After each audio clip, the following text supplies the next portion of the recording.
All right. Hold on, Mayor, we're not ready yet. Now I'm confused. We're almost ready. There's just not a countdown.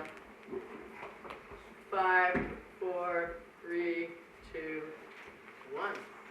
All right. Welcome to the second ad hoc pool committee meeting. I'll go ahead and call it to order, and we will begin with the Pledge of Allegiance.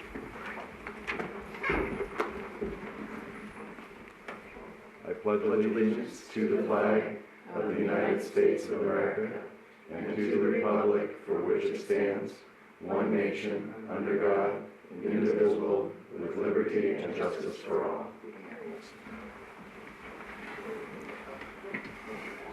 That's right.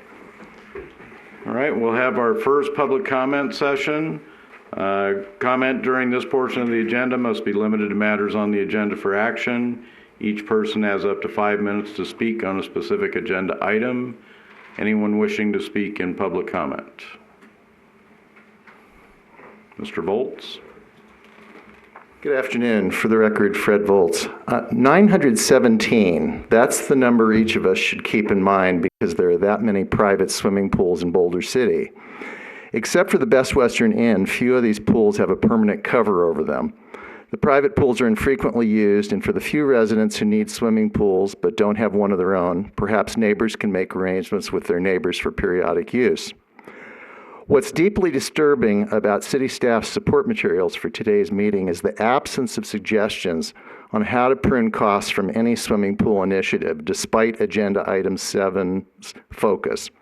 What has been assembled attempts to invalidate repairs and continue with the original plan the prior city administration relentlessly promoted. Clearly, voters expressed that their will that $40 million, really $80 million with financing costs, was way too much to spend on a pool by a 2-to-1 majority. So what follows are questions that need to be asked and answered by the committee to give its best consideration and recommendations back to the City Council.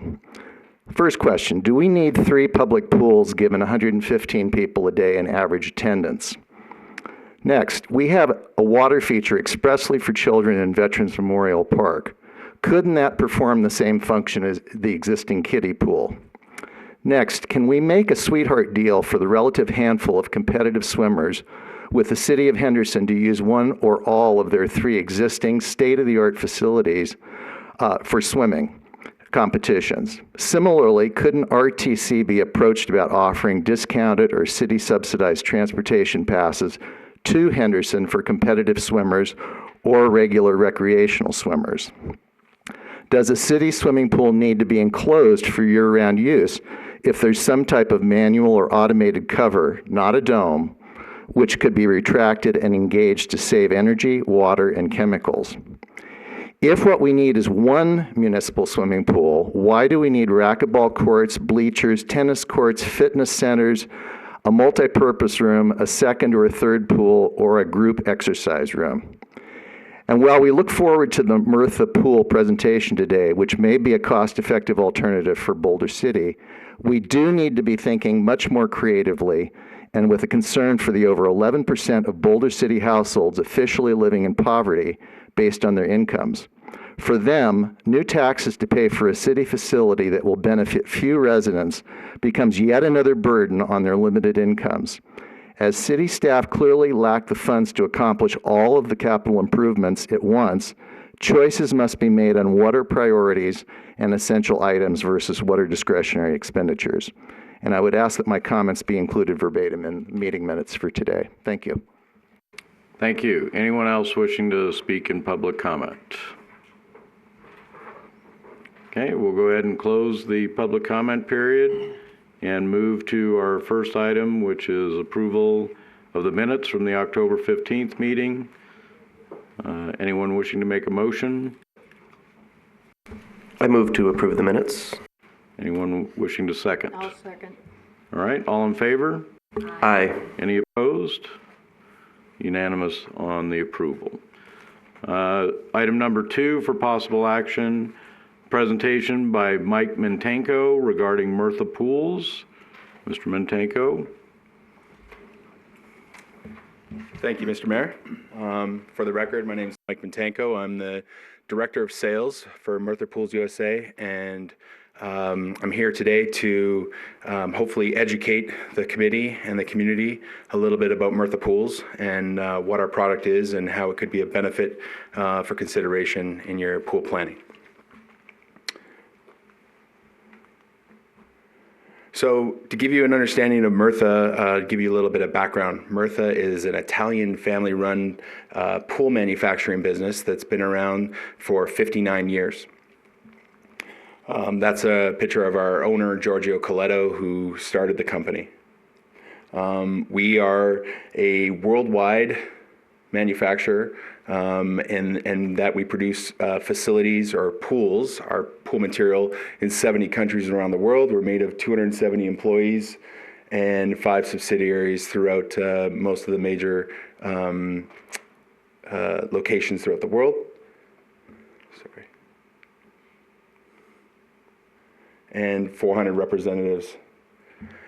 Basically, we produce 1,500 swimming pools a year that are manufactured, designed, engineered, manufactured, and shipped throughout the entire world, of which 300 of those are commercial pools.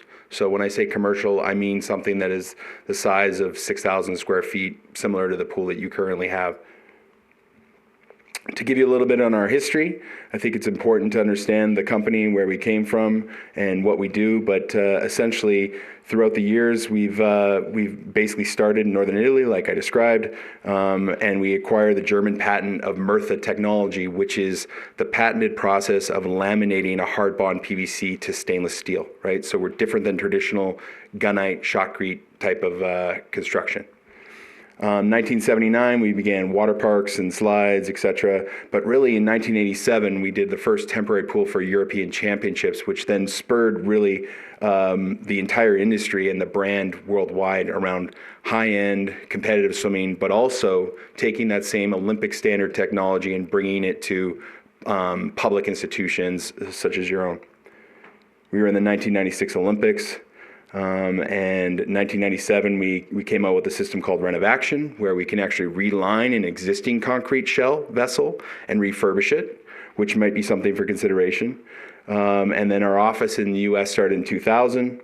We became the official partner of FINA. So FINA is the international governing body of aquatics throughout the world for all the disciplines of aquatics, meaning competitive swimming, water polo, synchronized swimming, masters swimming, and diving. And then in 2012, we were fortunate enough to be part of the Olympic Games in London with 7 pools that were constructed.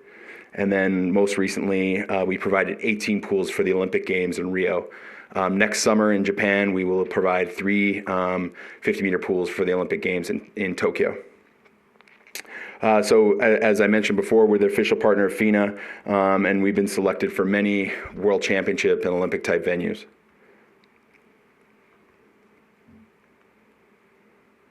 And these are some of our existing partners, if I can get this to work. Yeah, so basically every major international national governing body throughout the world, we have an association with and our partners in providing our technology for their competitions. So let's talk a little bit about Merthyr. Merthyr is a technology. We're a unique modular engineered system that, like I said, features laminated PVC onto stainless steel for a sturdy, light, completely waterproof structure. And if you don't mind, I would like to pass around a sample of the material so everyone can touch and feel. Where would you like me to start?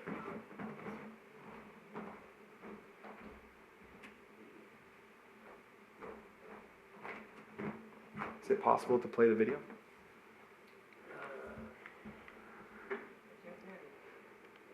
I'm not sure if I can play it from here. So what I'm about to show you, once we can get this to play, there's the arrow, is our manufacturing unit. Yeah, so what we do is we take flat sheet stainless steel and we put it through a giant oven where we heat up the steel and then take the hard bond PVC and laminate it to the steel to become one structure, right? What we do is we punch and bend all the steel panels to conform with whatever specific design is required. And through doing that, we're able to basically build a giant erector set. So relative to traditional construction where you dig a hole in the ground, put a rebar cage and shoot it with shotcrete, a wet or dry concrete material, we use the stainless steel and then we punch and bend it to make any shape, size, dimension, rim flow gutter, skimmer gutter, whatever, skimmer wall structure, whatever it takes to meet the requirements of the owner. While we are an engineering, design, manufacturer, and even installation company through parts of the world, in the United States, we act primarily as a manufacturer. So we work with certified pool contracting partners throughout the United States to help build our pools. Could we play the next video, please? So the next video is going to show how the structure is put together. So imagine you dig a hole, you pour a concrete foundation, and it has a perimeter footer that is where our wall and buttress system is anchored to. Right at the very bottom of there, you saw a C-channel base frame. That is essentially the chassis to the pool structure, meaning that it overcomes the inconsistency of concrete, because concrete is not perfectly flat. No matter how you try over the course of 15,000 square feet, you're not going to be able to make it perfectly flat. So that allows us to move the pool, make it level, make it dimensionally tolerant in actually very precise and conforming standards to competitive swimming and really any design. As an example, when we do a pool, we look to have millimetric precision from one side of the pool to the other to be around 2 to 3 millimeters of difference in tolerance. Very difficult to do in concrete construction. Here's just an approach throughout most of the world, except for the United States. Most of our pools are corridored pools, meaning you have the ability to access the plumbing and mechanical systems underneath the pool deck. In the United States, because shotcrete is our traditional type of construction, that is not required because you need the earth as a backform to the pool. But for us, we have the capability of doing both. One of the things that I'd like to hand out next is a reinforced fiberglass membrane that is laid on the bottom of the pool floor itself and heat welded to the panel.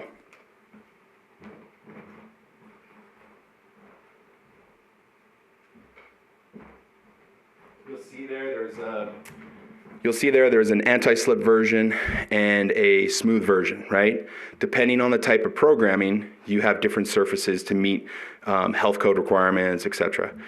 But basically, what ends up happening is once the pool walls are constructed, we come back and seal the panel joints. So when you think of a stainless steel pool, you think of maybe welded steel. Well, the reality is, because Murtha is a giant mechanical set, essentially, there's no physical welding of stainless steel anywhere in it, which removes any possibility of corrosion at the point of where you've welded the pool. And what it does is we mechanically fasten the pool from the backside, but on the inside we take a rigid piece, profile piece that fits the joint between panel to panel to panel, and we chemically seal the pool with liquid PVC. So it's a different technique.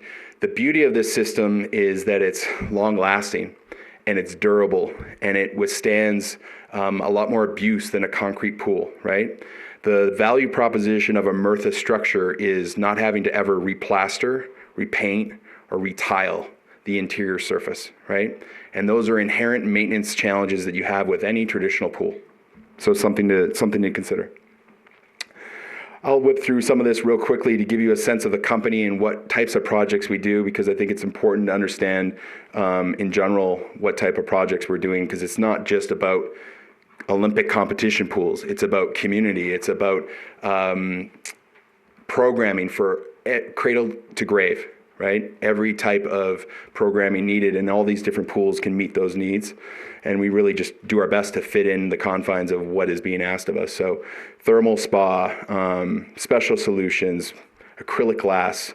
The project that we're doing in Mandalay Bay actually has one wall that is acrylic glass down one side, right? Very unique. It's for a special show, but in traditional construction of a competition pool or lap pool, we would never do that.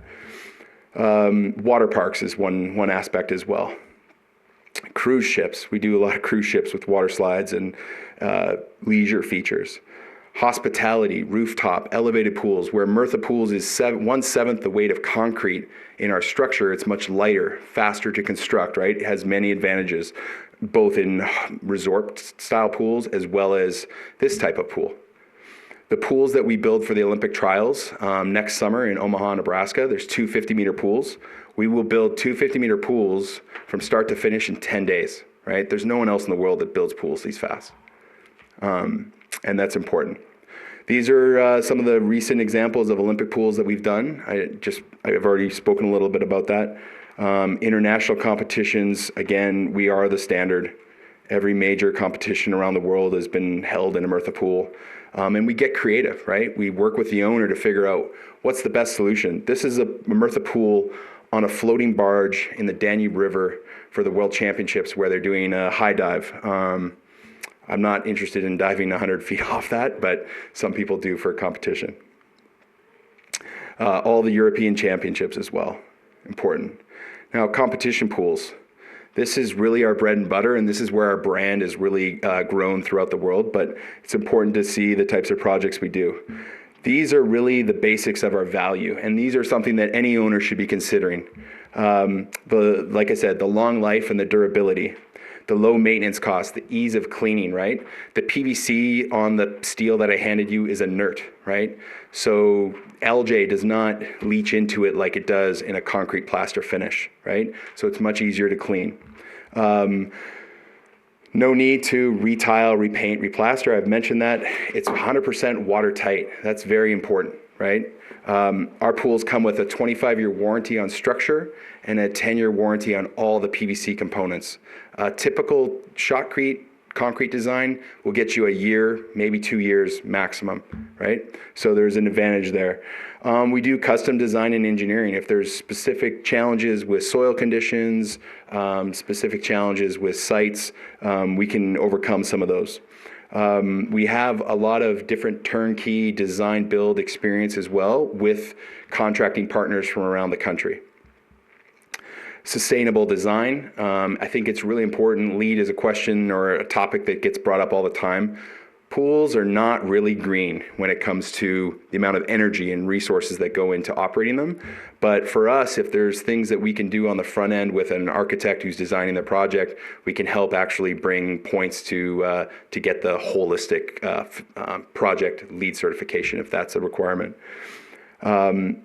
Precision in design and construction, I think that's huge. Right? You want a pool that is going to be a fast pool. You want a pool that is going to meet the tolerances and be a competitive venue that can host meets, as well as add all the other programming that you need for the community. We can provide engineer of record, coordination with other vendors and products, right? So integration of different features that you would like to see in the pool to meet all the community programming can be added into the Murtha system as well. Acoustic advantages are some of them. Flexibility in construction schedule. This is a huge point that I'd like to make in that Murtha is never the critical path of a project, really, when it comes to the construction, right? Because it's modular, we can come at the beginning of a project and build our portion of it. We can come at the end of a project and build our portion, allowing for other elements of the project and building facility to be constructed first in a priority working with your construction management team and your general contractors who build the project. And I think that's important to note because our speed is our advantage. So it allows us to be late in the game and still be on schedule. So just a couple examples of community, both private and public projects that we've done that are similar to some of the sizes and dimensions that I've heard about. This is a private project, 25 meter by 25 yard, built in Colorado Springs, Colorado. This is actually my daughter's home team facility. It's 35,000 square feet of a facility. I think they built it all in somewhere around the neighborhood of $8 million. Give you a sense of what that costs. BYU, this is a new remodel of Brigham Young University up in Provo. This is a 50-meter pool in Chicago that's being constructed currently. This is a project in Hobbs, New Mexico, 25 meter by 25 yard. You kind of see the theme. Many communities, it's the right size to meet the programming, and so you see them quite commonly. University of Alabama, same thing, 25 meter by 25 yard, recently just completed. The city of Lovington, New Mexico, exactly the same dimension. They've also added a little therapy pool as well. Warmer water is very important, in my opinion, to meeting other community aspects, right? So seniors who want to do specific types of activity, right? Warmer temperature is key. Accessibility into the pool is key, right? Same thing for little kids, right? So you got to have access, you've got to have temperature, and you've got to have the right depth, right? This is a renovation. So as I said earlier, we do a product called Renovaction, where we reline an existing concrete shell. This is on the left, before and after. Left is before. It's a Boys and Girls Club in Richmond, Virginia. You can see that pool is quite not in good shape, stained completely throughout, and you can see the after with the Murtha completed, right? Something to consider as well. A lot of the projects that we have nearby in terms of Nevada are in Southern California. A lot of high schools we do in Southern California, as well as recently just finished the Dixie State Aquatic Center in St. George, Utah, which is a major aquatic center that's just been being completed. But these, again, are very typical of the programming needs in Southern California, where water polo is very important. So the pools are usually 30 to 35 meters in length by 25 yards. 50-meter pool in a small town of 60,000 people in Elkhart, Indiana.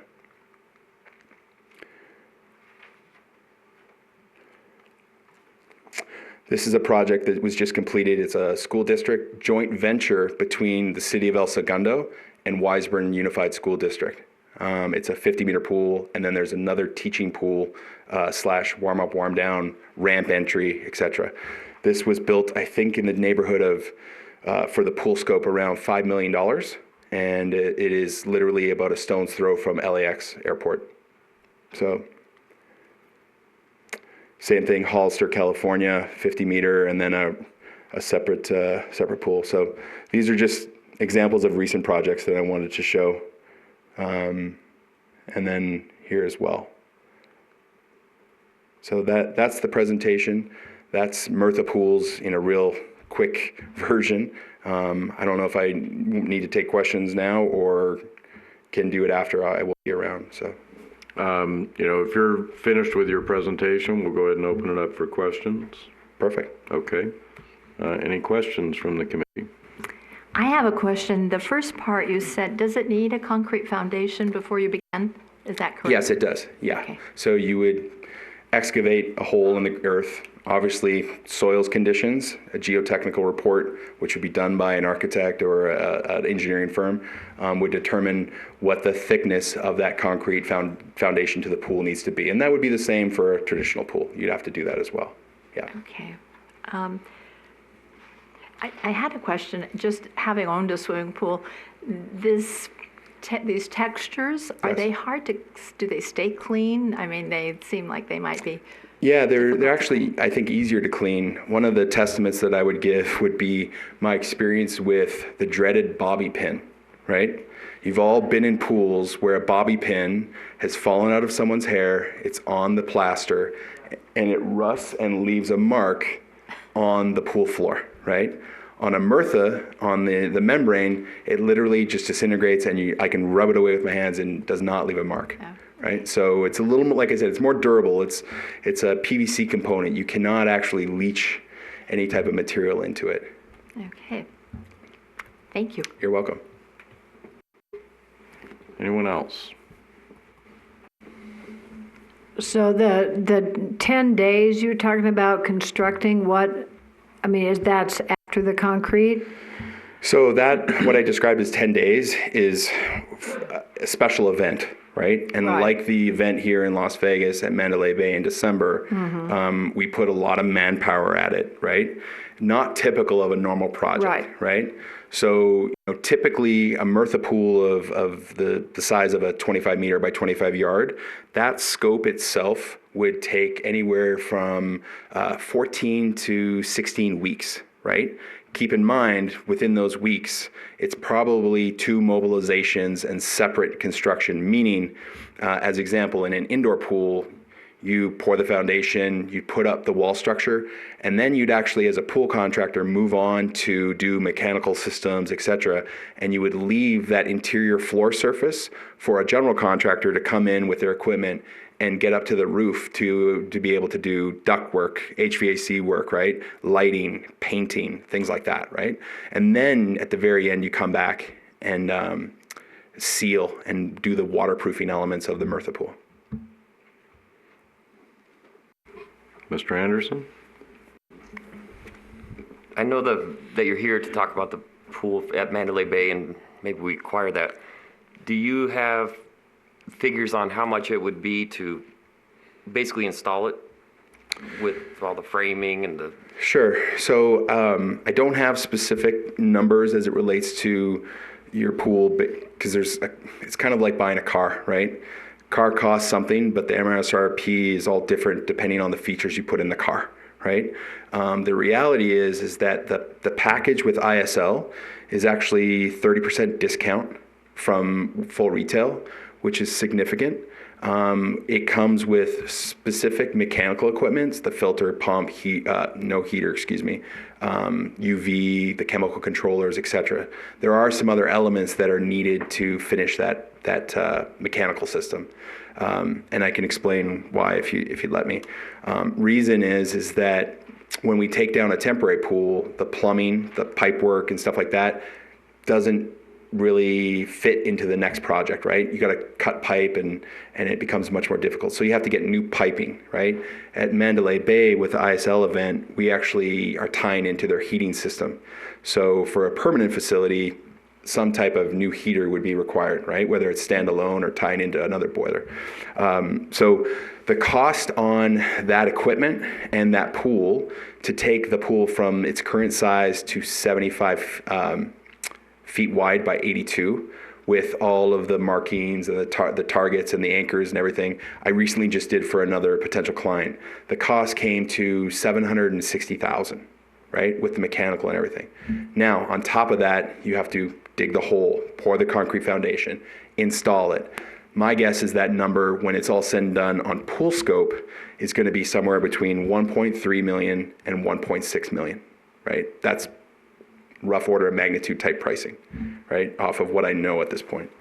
At the end of the day, you would still have to owner furnish the material and contractor install, right? So I'm assuming through traditional procurement methods of the city, go out to bid and so forth for that installation.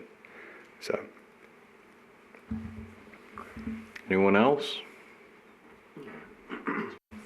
Yeah, just out of curiosity, so I noticed that you had a 25-year/10-year warranty. Yeah. That's just being the warranty. What is the overall life expectancy or usable life of the pool? So based off our experience, and keep in mind we've been around for a long time, we have pool structures that have been installed for 40 years and have never been replaced. That said, the PVC component, especially the floor component, we would typically see that being replaced every 20 years, right? People sometimes ask me, what's the biggest challenge with a Murtha pool? And my answer is this. It's the same answer as a concrete pool. The operator can make or break a pool, right? I've seen pools that are concrete that have lasted 12, 15 years without needing to replaster because the water chemistry is perfect, right? I've seen concrete pools that are 2 years old that need to be replastered, right? And that's a significant cost. Not to mention, most importantly, the pool's shut down for a month at a time to do that work, right? So with a Murtha, it's my belief that you skip 2 or 3 of those inherent maintenance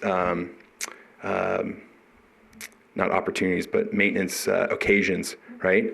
Based off of traditional operation of a plaster pool, which would be anywhere from 5 to 8 years, right? That's typical. So. And then, just with everything you're saying, I mean, obviously it seems like a great product. Thank you. Why wouldn't, the question is, why wouldn't you want to go with this over, say a standard concrete? What's the general cost comparison? In typical new to new, Murtha is a premium, right? It's probably 10 to 15% more expensive than traditional construction. there are a lot of factors that really come into that, and things that I don't necessarily control as it relates to how a contractor's bidding, the bidding environment, contractors' availability and stuff. That changes costs. But there's no doubt Murtha is more expensive. But with this discount of this pool that, I'll be honest, it's essentially brand new, right? It's on par or less. And then regarding, so this is the pool at the Mandalay Bay. Yes. How long is that going to be there at Mandalay Bay? So it's a great question. That pool is going to be used for 2 days, right? A very short window. That said, there is an opportunity, and I extend an invitation to anyone who would like to see it being constructed. The construction is going to start on the 8th or 9th of December. I would suggest that the key time to come visit it would be the 12th or 13th, because that'll be a good time to see the panels being put up, right? And then, of course, during the event as well, we're happy to tour people on the underside of the pool to see everything, the mechanical, everything in operation. Yeah. And then, so that's up there for 2 days, basically. Yeah. And then what happens with it afterwards? I mean, are we having to, if it's something we're interested in, are we having to bring that into Boulder City, store that ourselves right away, or is that? Yeah, it's a little bit of a Christmas gift, because on Christmas Day, it's available to move it and store it. Keep in mind, Murtha's modular. So the way we ship is everything's palletized, right? So you can imagine pallets with all the material on pallets and then put into storage. One of the things that's important to note is that there's actually material that still needs to come from Italy, where we manufacture, for the final installation. So when we put the pool together, the hardware is example. The tens of thousands of nuts, bolts, and washers, they all get replaced, right? The floor membrane, when we do a temporary pool, the same membrane that's on the floor, we drape the walls, because if we seal the panels, we can't take them apart. So this is kind of the tricks to the trade as to how we do a temporary venue. So what I'm saying is that there'll be material that'll come from Italy that you'll get brand new, right?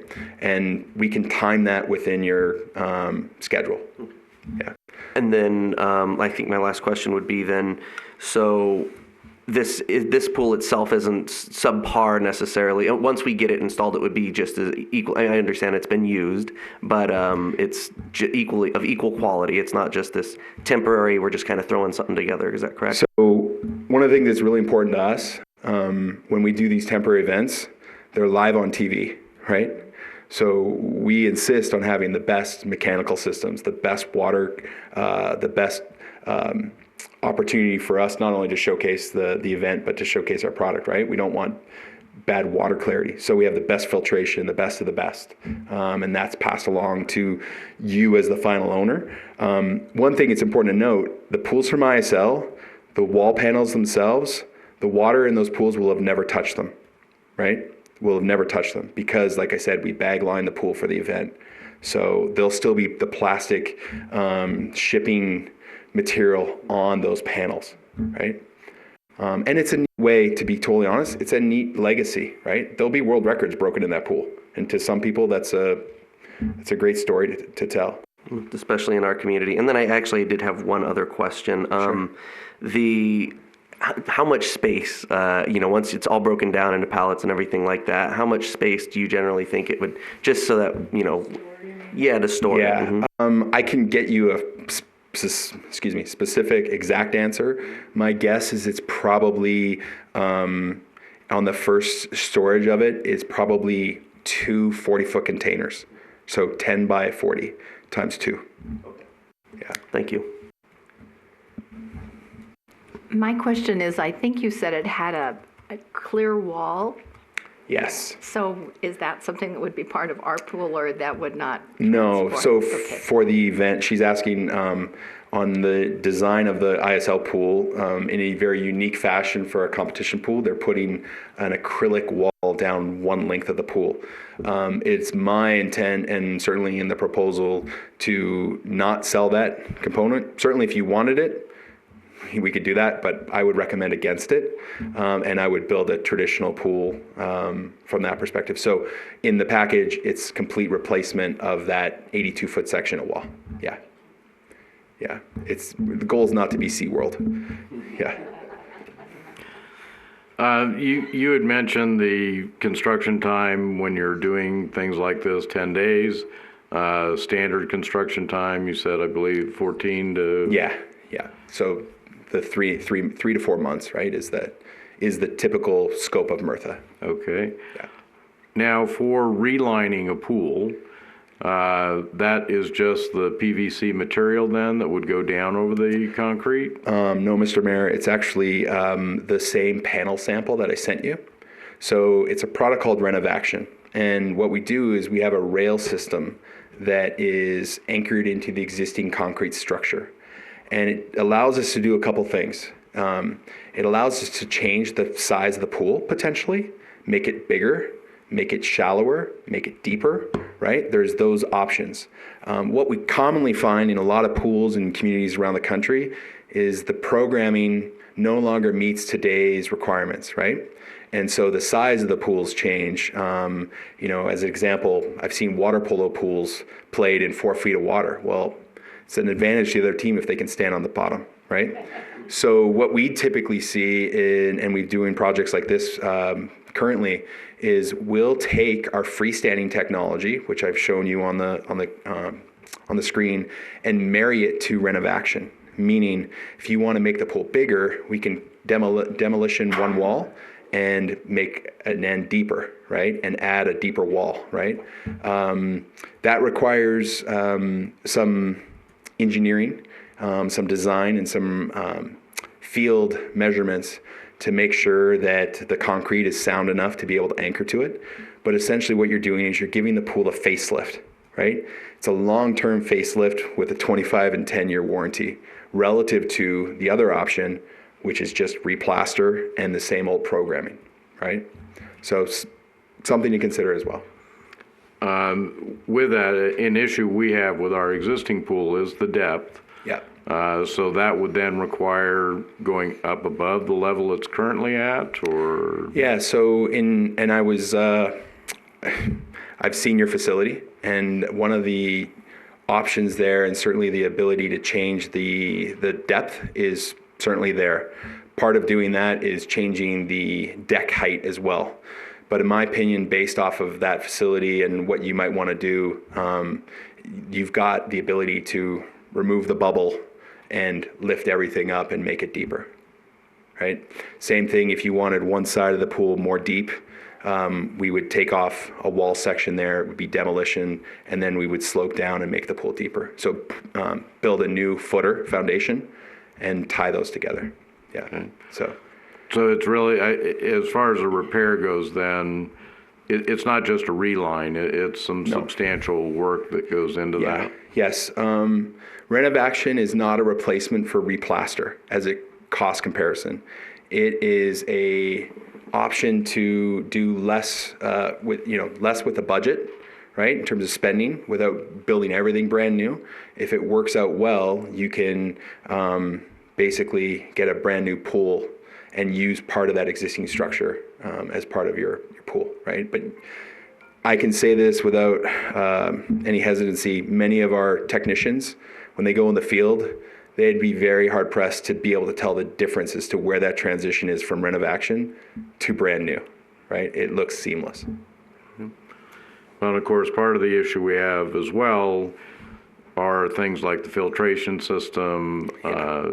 The current pool, Mr. Hall may be able to answer this better than I can describe it, uses a trench around the exterior to capture the water. Yeah, we have a surge trench around each of the pools, which comes into one central line that it goes into the filter pit, and there the water's filtered and pushed back out to the 3 pools.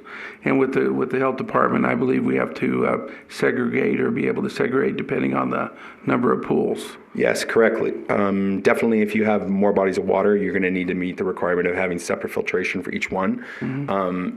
My recommendation, certainly, and Murtha's recommendation, is if you were to do that, you would build a surge tank and get rid of the trench, right? The beauty with Renovaction as well, if you go down that path, is that, this pool was built in 1981, I believe, and the plumbing is old. I'm sure it's had challenges with breakages, et cetera, over time. Most pools do when they're that that used. And for good reason. But the reality is that when we do renovation action, we actually, in some cases, will abandon the old plumbing, right? And tie new plumbing from the same mechanical room where you've taken out all the existing mechanical and put new mechanical into. So I would say most commonly, you would have the pool built, surge tank, back to filtration from there, and then return lines that come around either the perimeter sidewalls of the pool or back into through the floor. I have a couple questions, if I may. How big is the pool that's available in Vegas? How big? So there's two pools, one 68 and a couple inches, 68 by 82. Okay. And the other pool is 36 by 82. They're both 2 meter depth. And so, like I said earlier, it's modular, meaning I can take all that pool material and turn it into a 50 meter pool, or I can separate them and add the 7 feet required to turn that 68 into 75, right? So that you now have 75 by 82, right? And 75 by 82 would be the 25 meter by 25, Yes, sir. okay. Yeah. And the second question is this a rim flow system on? Yes, sir. On your end? Okay. Absolutely. And have you ever made a pool with a shallow ledge on one side to accommodate the classes, water aerobics, mom and babies, that type of thing? Most of our pools are that. And so you have 7 foot deep end ledge, and then 7 foot, so you can have swim meets where they can dive in the pool. Yeah, really, at the end of the day, that programming question is really we do whatever you're looking to do, right? I've seen many facilities that have deep water on the ends, shallow in the middle. From a competitive swimming standpoint, and my own background as a 2-time Olympian, that's not ideal, right? Because it's an underwater mountain, and it makes the pool slower, right? More commonly, I would say we see pools that are deep on one side and slope up, following all the health department requirements, to a 4'6" or 4 foot depth on one side, right? Yeah. So that would be typical. Yeah. Well, the problem we have, if we just do one pool, we want a swim team to be able to swim in it. However, we have a lot of aerobics classes and that type of thing where you have to have a shallower deck Sure. for our classes. Yeah. So we'd want to accommodate both. Yeah, and there are minimum requirements from USA Swimming in terms of the depth you need to have proper diving, right? So now at the existing facility, there are no starting blocks, right? Which for the swim team, I know that makes it much more of a challenge to learn how to properly compete. Right. Yeah. Okay. A little reading I had done on this, it was a comparison between a concrete pool versus a Murtha pool and the amount of chemicals that need to be used. They talked about absorption by the concrete versus no absorption by the Murtha pool. Can you comment on that at all? Yeah, I can, in that you have that technical advantage with the Murtha. The reality is that majority of your cost in a pool is going to be in heating the water, right? No ands, if, or ways around it, right? The cost of chemicals are the cost of chemicals, and they're really, those costs for your facility are determined by your usage, right? So a certain turnover rate that is required by the state in order to refilter all the water, feeding of chemicals back into that system based upon the levels of chlorine and whatever those choices are. To meet those requirements, right? So if you have a pool that's heavy usage with 500 kids a day, you're going to use more chemicals than you are with 100 kids a day, right? But you're right, with our system, it's, like I said, it's more durable. A concrete pool is essentially a living thing, right? You have to, there's just different things you have to do for a concrete pool and how you operate it, especially at the beginning when you're trying to balance the pool water. It is leaching into the plaster at the beginning, yeah. Okay. And I want to make sure that I heard this correctly. You'd said the depth of the existing pool is 2 meter? Yeah, so the panels that are at ISL are for a major international competition. What we would do if you decided that you wanted to have shallow water is you would still build that pool exactly the same way, except when you wanted to come to a different depth, you would transition and use the wall panels as a form and pour the concrete up the wall panel, right, to get to whatever your desired depth is. And that would be how we'd overcome that. Okay. And since the plexiglass doesn't come with it, you have to replace one wall anyway. Yes, right? sir. Okay. Yeah. The warranty, again, just to be clear on that, what is the warranty on the PVC liner? And if it should need replacement, is that even possible after it's been bonded to the stainless? Yes, it is. In my experience, and I've been with the company for 15 years, we've not had to replace the PVC on the walls for projects, right? I have seen projects that, like I said, 20 years old, and they've then replaced the PVC on the floor, right? So that would definitely be something that you would need to consider from a M&O standpoint, and put into your budget over time in terms of knowing that you'd have to replace that, right? Over the course of, like I said, 15 to 20 years. So the warranty is 10 years on all the PVC components. That's the wall and the floor, right? The other white goods, so fittings to the pool, the gutter grading, that's a standard 1-year warranty, right? So that's just on those components. And then the structure itself, so the integrity of that structure and the steel structure is 25 years. Okay. Yep. And I'm happy to share a copy of that warranty sample. Right. Yep.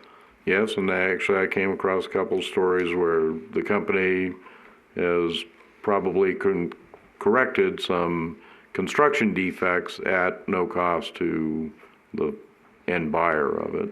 Yeah, I mean, it's construction, right? And in reality, Murtha aims to be a long-term partner with any owner, whether it's a municipality or a private entity, right?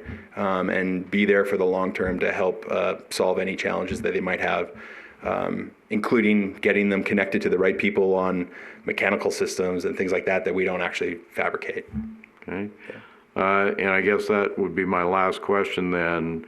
Obviously you have someone who's going to put the pools together in Las Vegas. Yes. Do you have companies that you work with in Southern Nevada or? Yeah, typically, so there's 2 ways of going about it, right? We have what we call Pool Academy, which is a Murtha certification process, meaning pool contractors have to go to Italy and on a biannual basis and do our pool school where they learn how to install the Murtha pools. That's a requirement of us, not allowing them, but basically not having to provide supervision. So if there's a local pool contractor that is a qualified commercial pool contractor in the state of Nevada and they do not have experience with Murtha, we will provide supervision, we'll provide the opportunity to go to Italy and learn how to install it. That said, there are a handful of pool contractors that are licensed in surrounding states, et cetera, that would also more than likely bid that project for you. Yeah. Okay. So you'd have options. Yeah. All right. One last question. Sure. The way you're talking about this pool, if we're chosen, could go in the existing location. Yes, ma'am. Yeah. No need to demolish that and build a new site. From a technical standpoint, no. What you all decide in terms of where you want it, and that's your decision, and yeah. Thank you. I actually got one more. Competitive swimming is obviously very important here in this community. You were talking about, having essentially like a mountain, where it's deep and then shallow in the middle. Are there issues with having, competitively, obviously, it doesn't need to be only for that, but, is it okay to have shallow on one end and then deeper? Yes, absolutely. Okay. Yeah. Right. I think it's really important that you consider all factors, right? Yes, there are some teams in this community that have a long-standing tradition. I've known them. I've swam against those kids in my competitive days as a swimmer and still see them throughout the country competing. The reality is that this pool is more than just about competitive swimmers, right? And so you have to be able to meet the programming of everyone. I think you'd be doing a disservice if you didn't. Yeah. Thank you. Welcome.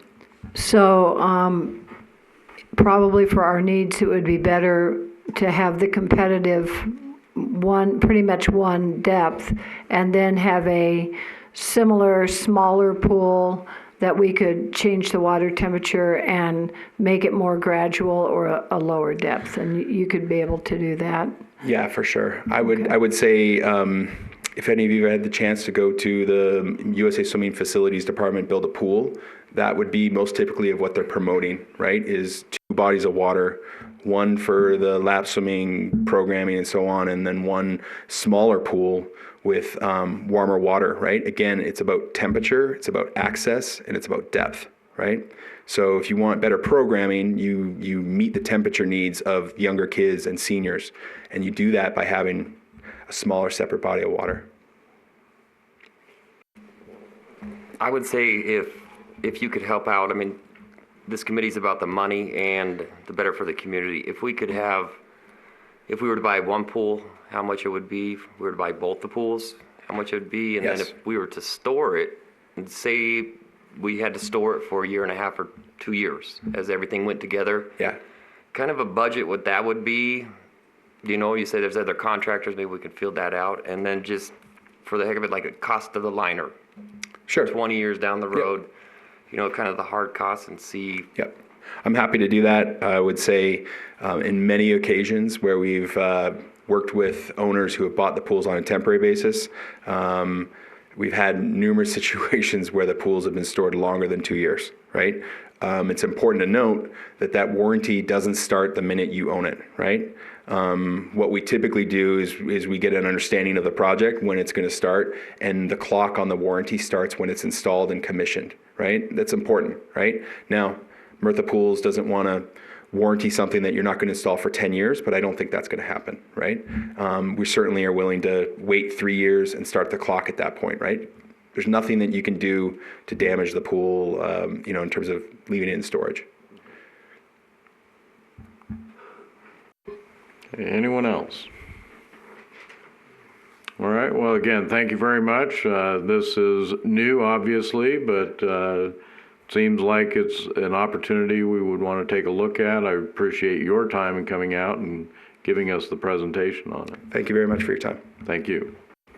Could I just ask if we are interested in coming on the 12th and 13th to Mandalay Bay? Should we get in touch with you, or how do we do that?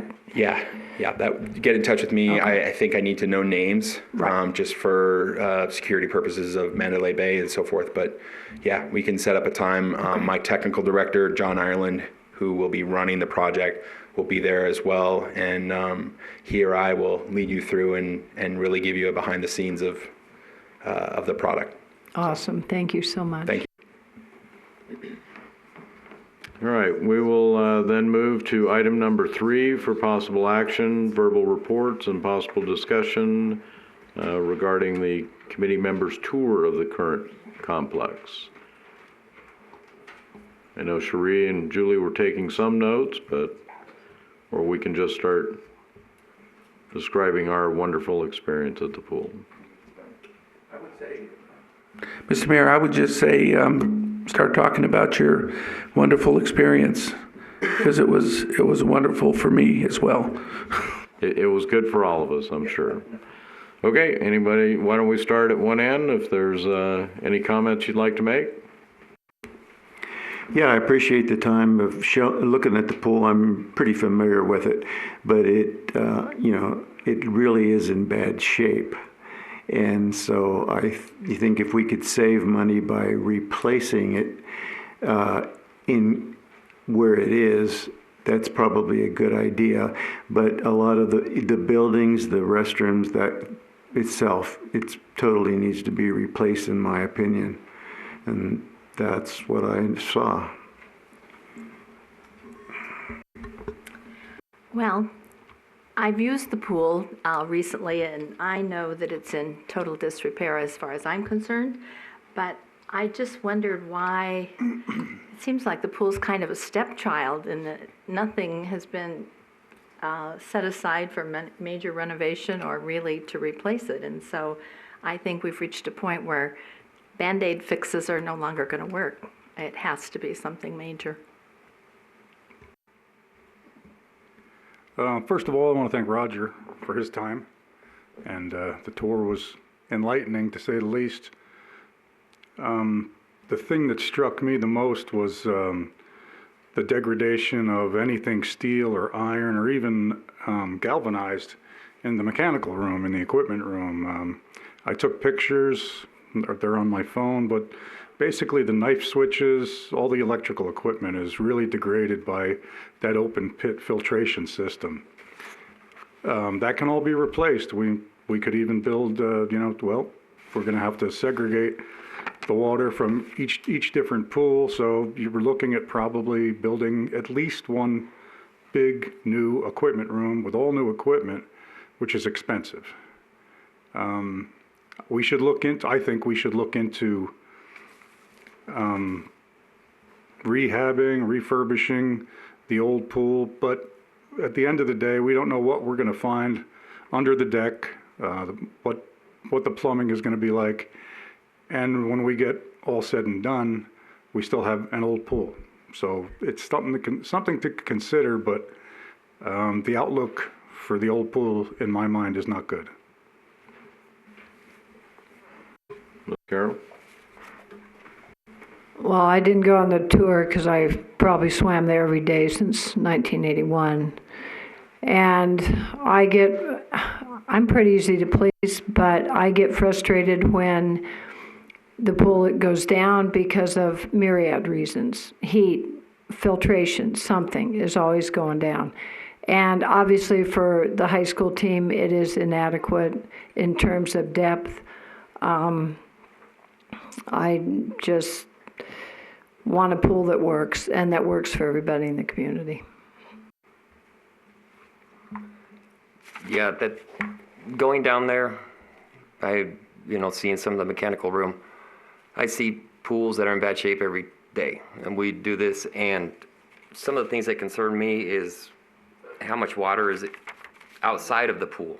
And the rebar, I actually brought a couple pieces of rebar from some of the waterfalls and stuff we've done where when the rebar pops, it loses its strength, starts cracking the deck, the sides. This is a picture of a little trough on the side, and you can see kind of where, the sides are delaminating, and it's just kind of the things that you see. You can see how bad a shape it's in, but what you can't see is what's behind it, and there's rebar poking through the walls that, at this point, I don't even know if I can do it, but I'd like to move to action to say that we're not going to remodel this pool. Well, that's outside the scope of this agenda item, but, you made your point clear that you don't believe that that's in the best interest, so. Yeah, I'd also like to thank everybody for the time. I got a little bit of an interesting tour because I got to go on a tour with a member from the Southern Nevada Health District as they were kind of going through and doing a little bit of an audit. So I kind of got a little bit of a 2-for-1 there and understanding what some of the needs are. Certainly there's a lot that needs to be addressed. There are a lot of issues. It is one of those things, at least the locker rooms, I had heard so many horror stories that, you hear how bad something is, like, oh, well, I guess it's not that bad. But of course, had I not heard anything, I might have been going, But I did realize after, I hadn't stepped in that pool in probably 10, 15 years easily. And yeah, there's a lot of things that looks like it hasn't changed at all, other than that it's aged quite a bit, so it is what we can potentially save. I think we should aim to do that. What is available that still works, if you will. But in general, there are things, once you start making certain changes, certain other changes, it triggers other things. And so I think that's obviously what we're going to have to just talk about later. But yeah, I think it's pretty clear that it's not in the best shape.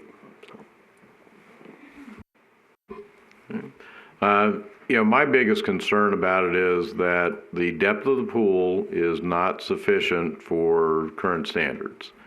And, we heard during the presentation that there's a possibility of raising things up. I think it's a design issue with the current pool, that the pool actually sits above the lobby area, the locker rooms, that sort of thing. And it presents some ADA challenge, some Americans with Disability Act challenges. So to try and raise the pool level up adds to that problem. And the only way to go deeper is to take the bottom of the pool out, which that's kind of what pools are all about, is they have bottoms that hold water. So when I look at, well, okay, what would we do to bring it up to standard and allow things to work? Even if the age wasn't an issue, I think there's an inherent design problem there with the fact that the pool is already at a level above the rest of the complex, facility, whatever you want to call it, that makes it even more of a challenge to do something like that. Then as you go and look at the mechanical room, the locker rooms, there's some serious issues there with all of that. The concrete itself, I think Mr. Anderson made that pretty clear. There apparently have been leaks for some time, and as that gets down into the structure of the pool, the steel reinforcement starts to lose strength, that sort of thing. We do have in our packet a report that we had handed out at our first meeting from SH Architecture that goes over some of the pluses and minuses, or at least possibilities of what could happen with such a pool. And as I read through that again and see in there where they say, well, if you do this, then you're going to break that. And when you break that, then you're going to have to fix this, and then you're going to have to replace that. I believe that the cost that SH had talked about in their report was still going to be somewhere in the $10 to $12 million range. And that, of course, only addresses the issue with the pool itself and the mechanical room. Doesn't address things like the structure of the bubble, other issues with that. So we don't have it agendized for this meeting, but at some point, I think we are going to have to make a decision. I don't believe we have the information necessary right now, but what are we going to pursue? Are we going to pursue trying to look at rehabilitation of the existing facility, or do we say, you know what, we don't think that's feasible? So as I say, it's not within the scope of our current agenda item, but I do think Mr. Mayor, on item number 7, there is for possible action, discussion and consideration of the feasibility of restoring the existing aquatic facility. So it's coming up next on item number 7. Yeah, I understand, and again, having looked through the materials in the packet, I still don't think we're at a point where we have the information to make that. The competency of this committee to make that, I think, is not quite there. Mr. Anderson certainly has a great deal of expertise in that.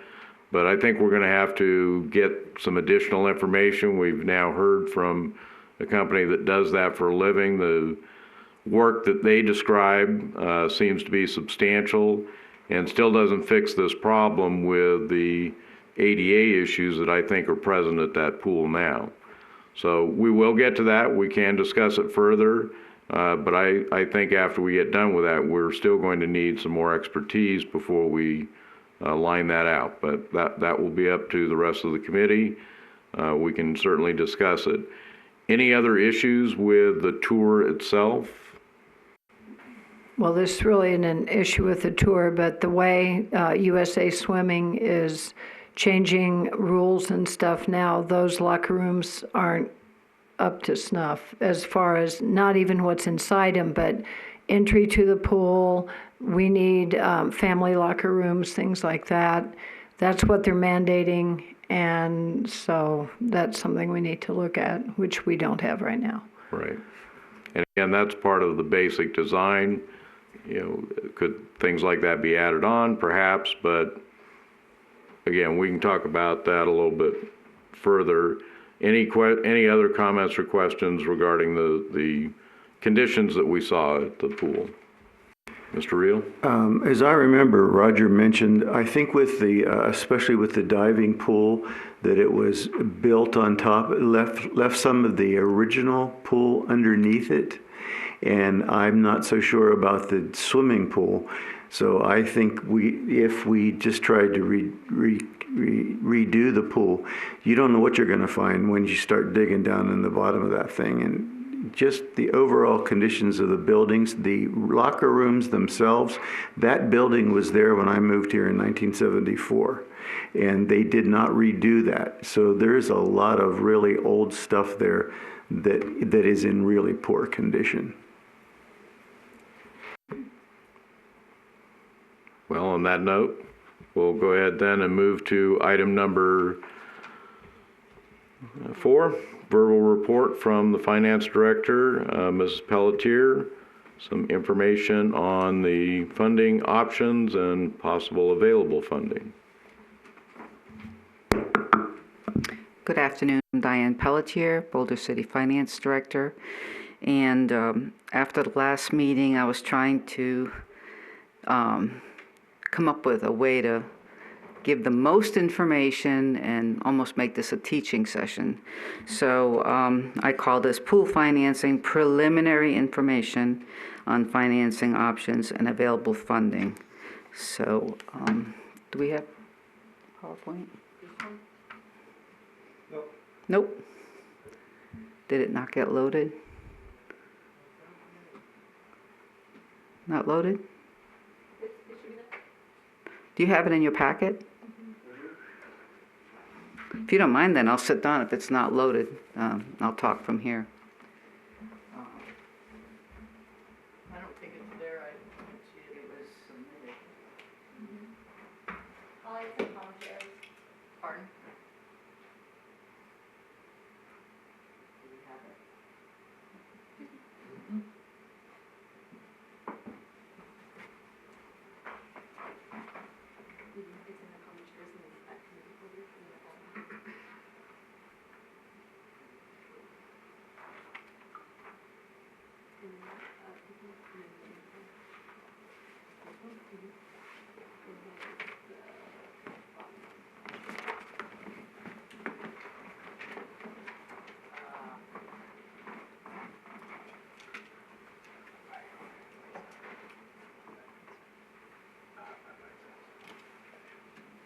There you go.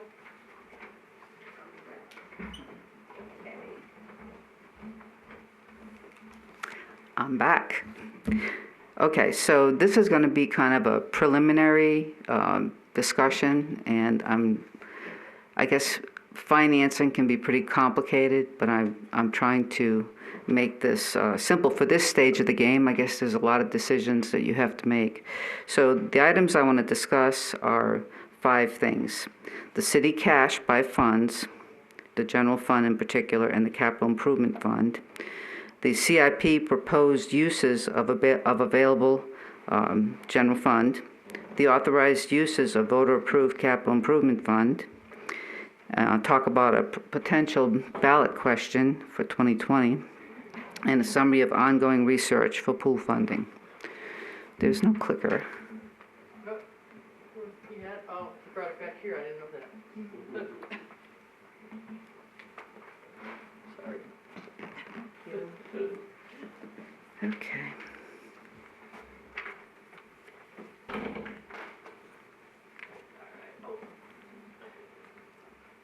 Should be on.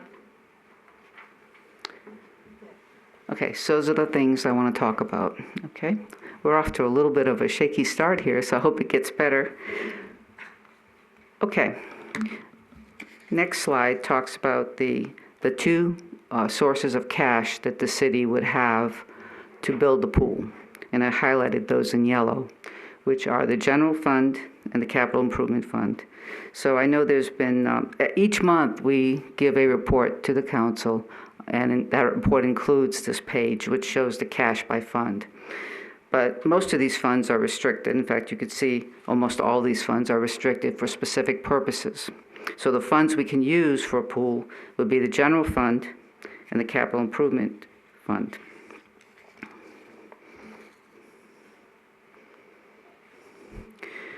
But the city has other capital needs too. So we also put together a capital improvement program, which we've had a lot of discussions on that lately. There's some yellow booklets in the back because we just recently approved the tentative capital improvement program. And in that program, we also show the uses of the available cash. So the yellowed out top line says general fund, and we do have uses programmed, at least tentative programmed uses for those funds.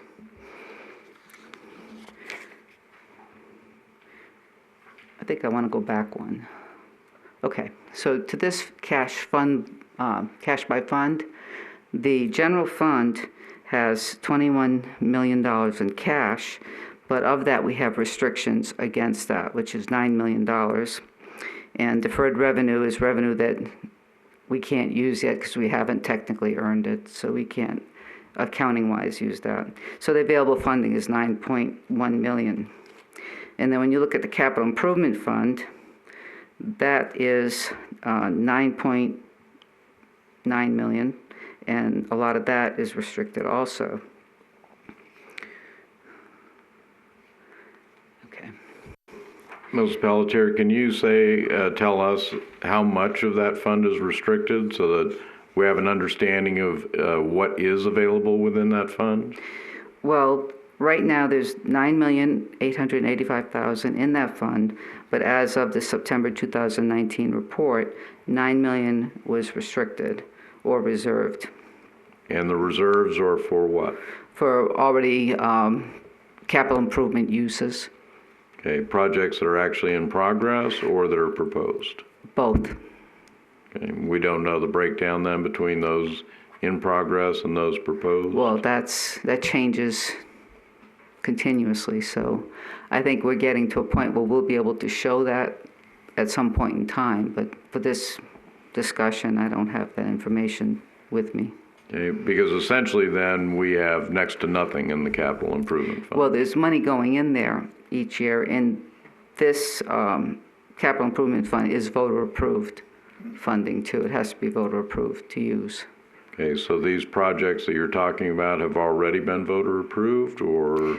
Yes, it's funding that the voters have approved that we can use each year. Some of it sunsets. I'm going to get into that 2 slides. The reason I'm asking about this now is that would appear to be, this is, in my opinion, a capital project, and that fund would be the primary source for capital funds. It would be. And yet it appears there's almost no money in there available.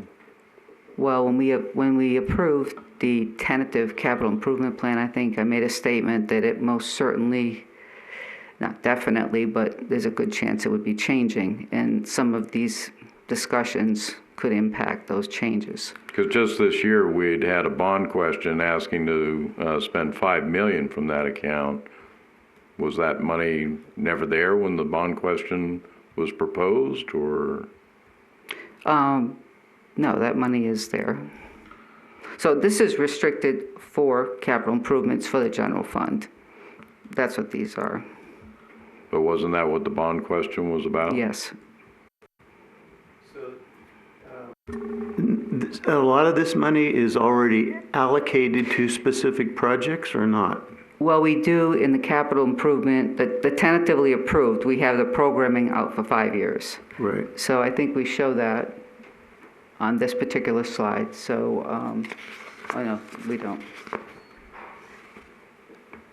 Okay. This particular slide, let me go to it. My sheet here. The program uses, CIP program uses of general fund. I just went to that one. The next one is authorized uses of voter approved capital. That's the one that's up there. So you can look on this sheet and see the amount of money that is in the CIP fund balance from 2015 through 2019. Those are actual numbers.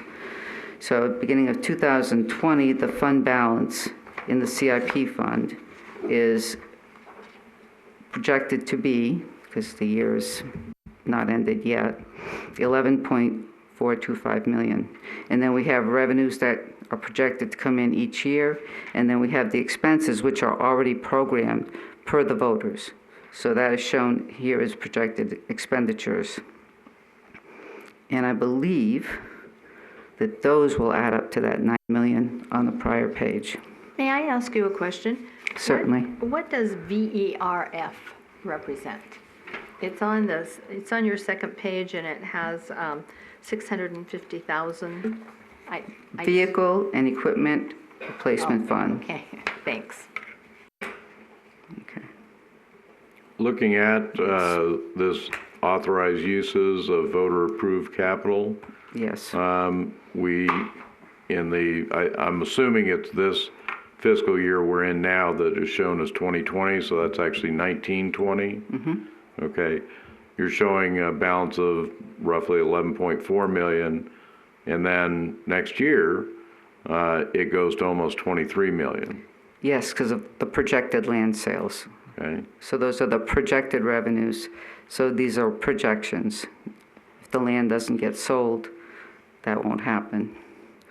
That's that on track 350. And if you look at next to that 10 million, this revenue is restricted to pay off debt only. And that's per the voters. Right. So that money's not available for a project like this. Yes and no. I mean, it's available to pay off debt. So if this pool would incur debt, then this money could be used. Well, right now we're looking at the money that's available, not going to the voters and requesting a vote for going into debt. We're just looking at what money we do have available so we can have an idea of what we have to work with. And that's what I'm trying to provide. But, there's a lot of moving parts to this, and depending on, which way things go, if we find out the cost of the pool is a lot less than 40 million, a lot of things can change and money can be reallocated. Well, the cost of the pool isn't really pertinent to how much money we have. No, not to what I'm available. doing. I'm just trying to educate this committee on the revenue sources, because even though it says we have $87 million, we don't really have $87 million that we could use for pool, because a lot of that money is restricted for other purposes. So the two avenues is the Capital Improvement Fund, which needs voter approval, and the general fund. And the general fund doesn't have all that much money when you take into account all the other needs that the city has that have to be funded pretty much on a pay-as-you-go by the general fund. Okay. Okay. So this is a little bit of a complicated matter, but I've tried to just narrow it down to the two areas that the city can use. And the CIP fund is one, and the general fund is the other. But there's a lot of other parts to this that, as the finance director, myself and my staff have to kind of factor in, all the other needs of the city, like the assessment that's being done, what could be needed from that, operation and maintenance costs, salaries. I mean, I have to look at the whole picture and make sure that we can find a way to set aside money for the pool, but also take care of all the other city needs. So that's what I'm slowly trying to work towards. So with all that said and the limited resources, what at this point in time, based on the discussions that have happened, I would think the committee at some point may want to consider recommending a ballot question asking voters to authorize the use of capital improvement fund money towards a new facility. If we did this, or if you did this, the condition on this would be you would ask the voters to approve an amount of money, which at this point I don't want to stipulate or recommend an amount because we have a lot of other moving parts that we're looking at. But if the voters did approve that, it would be put in the special projects fund in an account called pool financing. It would have to stay there and not be used until we had acquired all the money needed to build a pool. So, well, that sounds like a great idea, except when we look at the figures, there's no money available in that fund that we could ask the voters to move into that special project. well, there is funding that will become available, and that's part of the, Based on land sales. that's a big portion of it, but there's also lease revenue also in there. There's land tract sales of 2.9. There's actually 4.4 million estimated to go into that fund this year. And From which source? from city facilities, from leases, from land sales, and some of that land sale is free money to use wherever the voters approve. It's just the Track 350 monies that are restricted to pay down debt. Which would be the majority of land sale money expected over the next, say, 3-year period. At 1 year, this shows it as a one-time amount of Well, money. 350, we don't know when's going to get sold. Right. And Storybook, if they do a takedown on the third phase, the last phase, it may happen next year, but that's not a guarantee, as I recall. I thought it was going to happen. Yeah. Well, I know it's being talked about, but, okay. All right. Okay. So the ballot question would be a consideration that I think this group could talk about as we go forward in the process, and we would come up with an amount of money based on what we feel the fund, capital improvement fund, can reasonably put towards the pool, with the condition that once it gets in there, it has to stay earmarked for the pool, and we couldn't come back and say, well, we changed our mind, we're going to use this money for something else. It would have to stay earmarked for the pool, and then if other things don't happen to accumulate the money, then that money at that point in time would either go back to the capital voter approved fund, or at that point program for something else, a decision the council would make. But at this point in time, with the information that we have and the discussions going on, that is the only true thing I can say that you might want to recommend. But with that said, these funds would have to be held until we accumulate all the money we need for the pool, and then we would still continue looking at grant funding, which, there's not all that much grant funding out there, but there is some. I understand there's some regional funding. Do we know if there's been any effort at this point to explore the grant opportunities? I believe there has been some research in the past, but cities most of the time are not eligible for that money, but I think we'll continue to look at it. I also know there's some regional funding called SNPLMA funds, which is Southern Nevada Public Land Management Act funds. So we'll look into that. Yeah, I'm not sure that the SNPLMA money always goes for projects like this. Well, that's Boulder what, City has received funding for that in the past, for things like the River Mountain Loop Trail. But I've never seen a project like a community pool come out of that money. Okay. Well, we're going to look at those options and continue to look at them. Of course, there may be more anonymous donors. We don't know if that could happen. But on the last slide,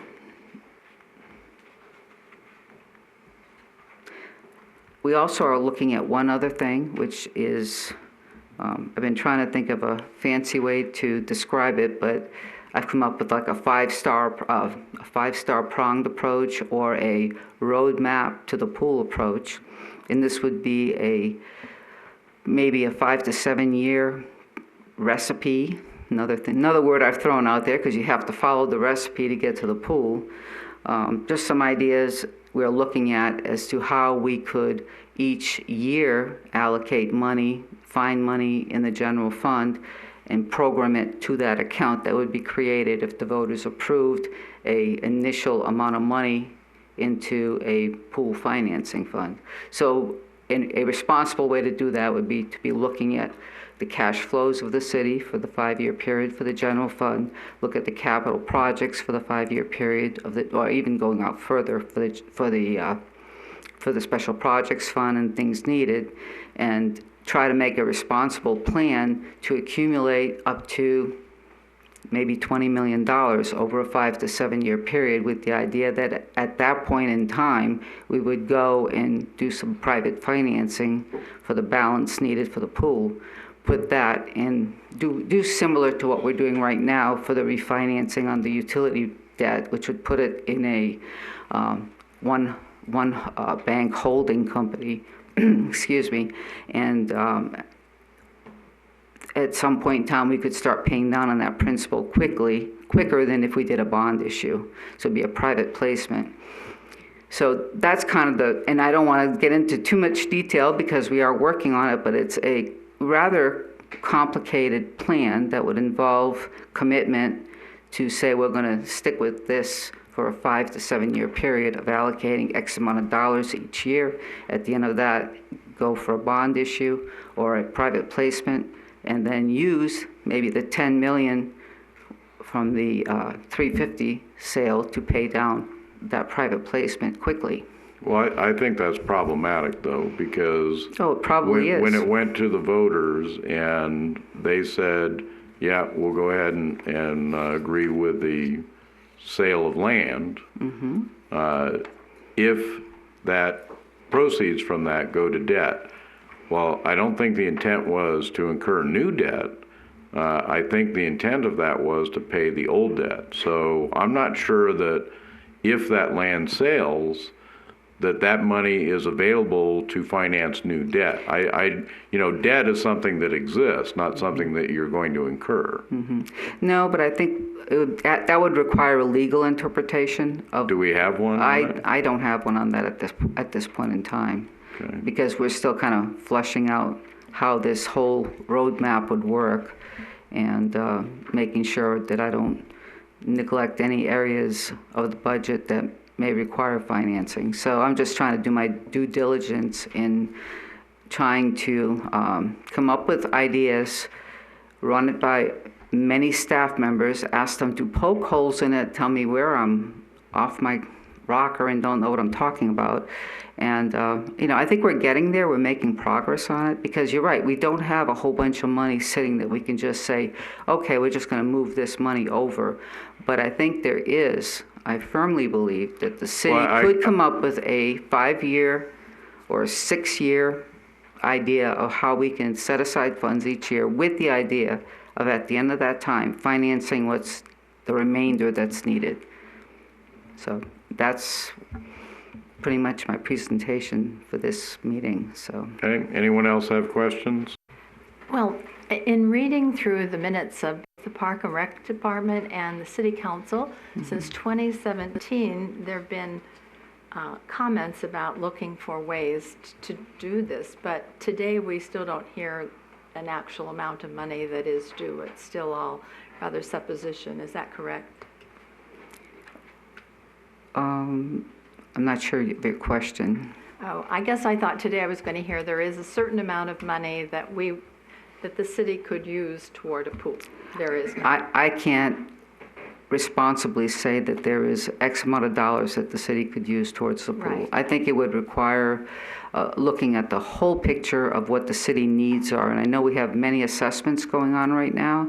And, I've just read the preliminary report, very preliminary report on the needs assessment for the buildings of the city. And there's, potentially a lot of money needed there. So responsibly, I can't say that you could take a large chunk of money and put it aside. So, it might be a little frustrating for you, but it is for me too, because I've been here almost 2 years, and I've learned a lot about the city. And I can feel, how frustrated people are trying to come up with ways to get this pool done, but we have to do it in a responsible way. And I think the first step I can suggest that we look at is a question for the voters to just take money from that CIP fund and move it towards a slot for the pool. Well, the issue with that, though, is we don't seem to have any money in there. Well, that amount would have to be we can ask them to move money out of there, but if there is no money in there, then that's hard to do. But it could and if the money that you're projecting to be in there is from the sale of land, the only money that, in my view, is possible is from the land that Storybook is purchasing and not from 350, because 350, the land around the golf course, has a restriction on it to only be used to pay debt. And I'm certain that that question wasn't put to the voters that, well, let us go acquire new debt and then we'll use that money to pay that. It was to pay existing debt and not to go out and pull in additional debt. The reason this is important, you know, this committee has been formed for a period of time up to, I believe, December of 2020. If we're looking at a project that had an estimate of $37 million, and certainly we can get into what that was all about, but if we're looking at this and saying, you know what, we just don't have any money, then what are we doing? Well, the other part on that too is the recommendation. I mean, we should just go down and put the locks on the door now and say, sorry, Boulder City, we can't do this. We can't work this out. Well, the other part I wanted to correct or just throw another alternative in there is when you ask for the financing on the pool, it could be an amount each year. And, you know, with stipulations. We don't have money each year, though. Well, I'm still looking, and I'm still thinking that there is ways to program some of the funding that's already earmarked for stuff, but, you know, that's the best I can do at this point, because we're still looking at many moving parts, and, you know, I just feel like there is a path there. It's probably not quick enough, but it might require a 5 to 7 year saving plan and then bonding up to 20 million. So you're talking about going to a vote for 20 million. At that point, but between now and then, there could be a lot of things change. I mean, there could be new leases. Well, this doesn't include new lease revenue. You know, we really can't have a discussion like that. I mean, you know, we had a presentation here tonight about an opportunity that could be up to $1 million, but maybe an opportunity that would save some significant amount of money. Well, having a discussion about that when we're then saying, you know what, we just don't have any money. Why bother? I mean, you know, it's great if you sit around the committee. I'm just trying to give you the information. You know, what we're trying to do, though, is find out what we have available. And if the answer is we don't know or we have nothing available, then we need to go to the community and say, you know what, folks, sorry, this is not going to happen. I'm not ready to say that. So. I have a question. On the cash by fund, general fund line, it says that we have available $9,173,000. Yes. So that tells me that we have money available. Yes, but that money is right now tentatively programmed for other general fund needs. But is that out in the 5-year plan, or is that? Yes. So, but that's not in 2021 even. I mean, right. That can be changed when we change the 5-year plan. Like I've been attending the capital improvement things, and the other night at the city council, they threw out $400,000 for the golf course dining room. Right. So when I look at some of that stuff, I see a lot of things that I think could be either not spent or delayed further. Yes. And some more of this $9 million could be made available. That's what I'm trying to get at. What you're trying to say, yes. Okay. Probably not saying it as well as you just did. Well, I doubt that, but yeah. And the same thing for the capital improvement fund. I think, you know, there's some of the uses that are sunsetting, so there'll become more funds available. You know, I think there's a big picture to look at here, and I can't make any snap recommendations at this point. I feel comfortable saying that I think there should be a voter ballot question, but the amount I'm not sure of. It might be $1 million a year. It could be a one-time amount, depending on, once we look at this further, what's available. Well, I don't know if this is the place to say this, but when you say projects that are sunsetting, that means that there's projects that are almost finished that they're not going to spend their allocated amount. No, is that correct? It's voter approved. uses for the capital improvement fund that are sunsetting. One is sunsetting in fiscal year '22. And that's 500,000 a year. Oh, sure, okay. This is Angela Mannanen, she's my budget manager, and she's been working on this with me, so she wants to clarify something I said. No, I just understand where the disconnect is. We have a capital improvement fund, which is voter approved. We can't touch that money. So when Diane had showed that slide for the CIP and there's $9 million, there's $9 million sitting there that we can't touch without voter approval. So we do have $9 million of the city that's not allocated for anything that we have to go out to the voters to approve. And if you go to your slide 5, that does show land sales and lease revenue of that money growing. So there is some money, but we can't spend it without any voter approval.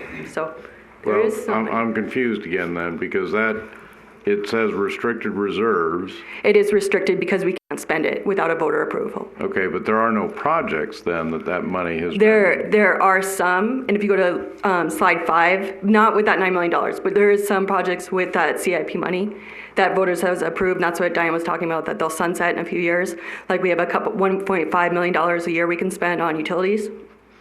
I might have that right, but those are going to eventually sunset. That's the only way we can spend that money. So we have 20% of all the lease revenue going into this voter approved fund, and we can't spend the money at this point. Like it's for CIP, but without the voters approving, we can't spend money. So this bank keeps growing. So there is $9 million there. Yes. The voters would have to approve any Yes. expenditure of that. So there are not projects then that money has already been committed to. No, not for that particular $9 million. Thank you. Well, gee, that changes things a little bit. Sorry. Plus, don't we have $1 million donation anyway? Yeah. That's not included in here. I know, but that's that what I we mean, have it's that not. too. Right. Because I don't think the current facility is going to make it 5 to 7 more years, I'm just saying, so. Yeah, I would think, looking at the budget of the pool, the subtotal to 21 million, and inflation 5 years, that's 7 million. So if we were to wait 5 years and then build it, so our inflation would be over a 10-year period. I mean, would we actually end up saving money versus going and borrowing that money or getting it from a bond or anything like that? When we get to that discussion, I do want to have the city financial advisor come in and make a presentation to talk about, and he's already spoken about this a little bit, about do you want to save up money where the taxpayers, in a sense, are saving money for a pool that someone else will enjoy down the line. So, there's that's Yeah. where you get to the balance of when do you want to fund it, when do you want to save up for it. You could save up for years and years, but all the people contributing and sacrificing won't be around to use the end product. So that's where I say there's a balancing act, and that's kind of why we're all here, is because the pool is in dire needs. right. And I wish there was a simple way to come about this, but there is a lot of considerations that we have to look at in the finance department before we come up with strong recommendations. Well, this is not a for action item or for direction. So I'll just make the general comment that if we're going to talk about Track 350, we need to understand if that money is available or not.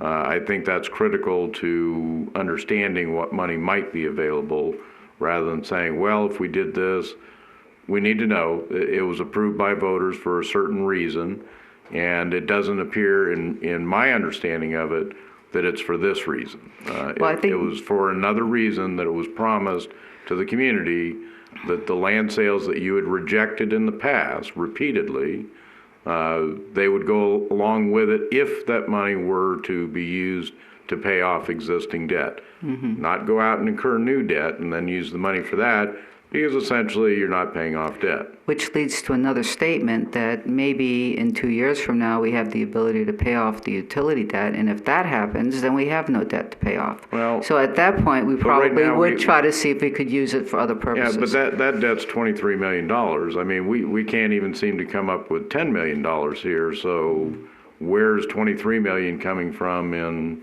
2 years? Oh, I don't know. I'm just throwing out a possibility that, you can't really predict too far down the line. And there's all kinds of circumstances that can happen. Well, I'll get back to my initial point on this. in order for this committee to move forward, to start looking at pool designs or possibilities of rehabilitating the current structure, we have to have some idea of the money we have available. You know, in my estimation, that was the issue that we had when this was put to a ballot question before, was it was just kind of, hey, we don't really know where the money's coming from or anything else, so we'll go to the voters and we'll say, just give us $40 million and we'll figure it out later. And the voters responded to that. They let us know what they thought of that proposition by defeating the question. So if we're going to do these things, I think we really need to have some solid financial information on what we have available over a 2-year period of time. And do I understand that we can't predict the future?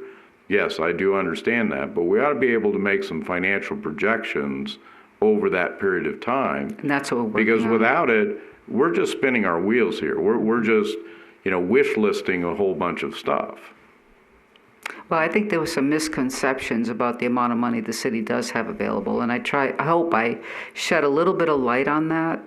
And like I said, I can have the financial advisor come in next time if we have specific items we want to talk about, and maybe go into bonding earlier or later, the pros and cons of doing that, of saving, trying to save for a 5-year period. I know the pool's in bad shape. I've been there too.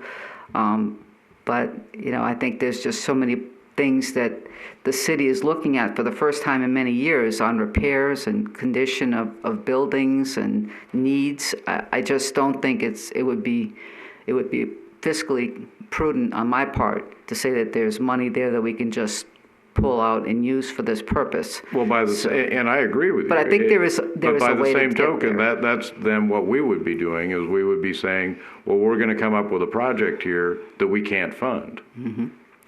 No, I think there's a way to do it. It all depends on how long you want to, you know, what the roadmap, how long you want that road to be to get to the pool.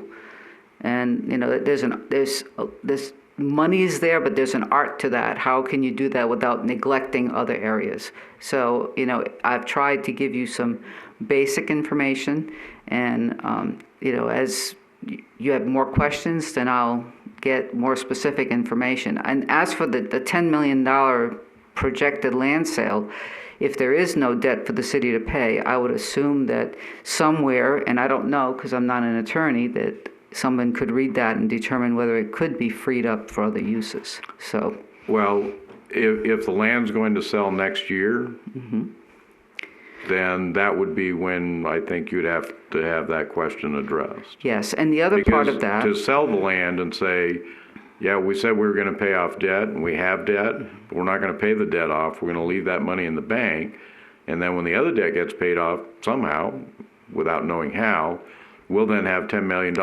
I'm just afraid that we're not being financially prudent with what resources are actually out there without engaging in a lot of conjecture. well, we'll make one unpopular statement. The debt that is outstanding is utility debt, which should be paid by the utilities. And the land sale money is really for general fund. Well, I think that, again, is where we need to go back and look very hard at that question and what was said, because voters aren't sitting there going, oh, utility debt, general fund debt. It said debt. So exactly what did the question say? And again, I'm not providing direction to you because that's not our agenda item here. We'll pursue that at some other time as far as providing direction on how we get an answer to a question like that, because $10 million is a significant amount of money. Projected, it could be more, it could be less. Yeah. I would think probably more, but I don't know that for sure either. Okay. Any other questions regarding finances? Anything you had wanted to add to it, or?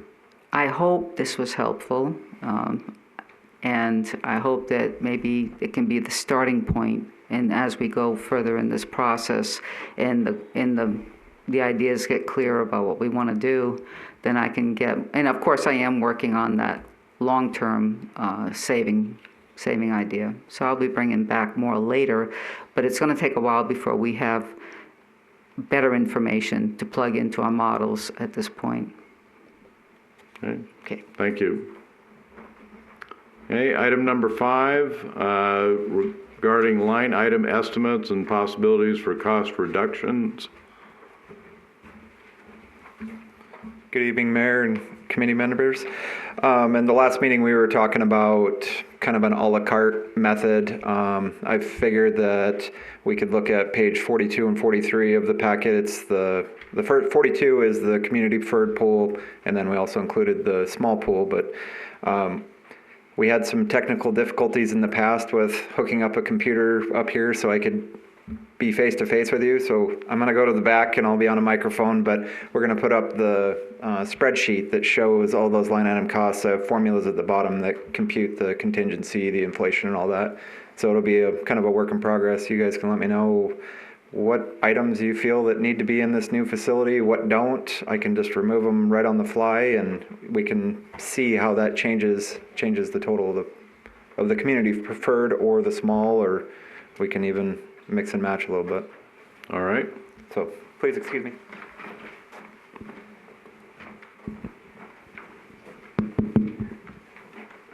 Thank you.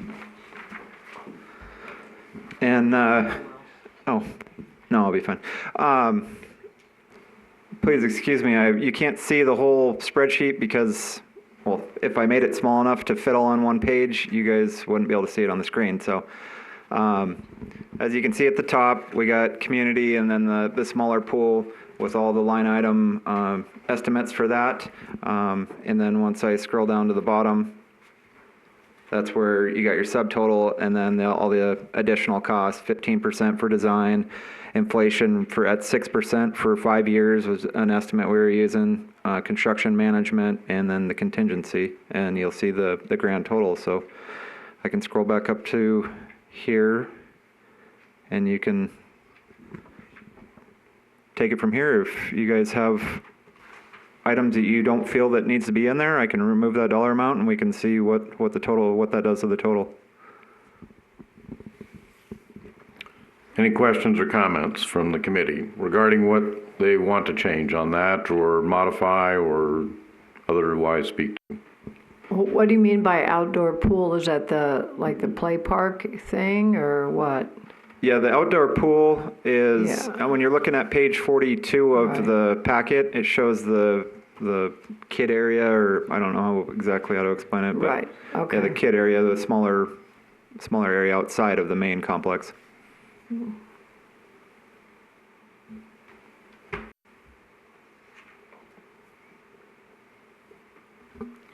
I'd like to say that I'm happy to see the fitness center, group exercise room, because in this discussion from the beginning, I've been uncomfortable with the city building anything that's going to compete with private businesses in town.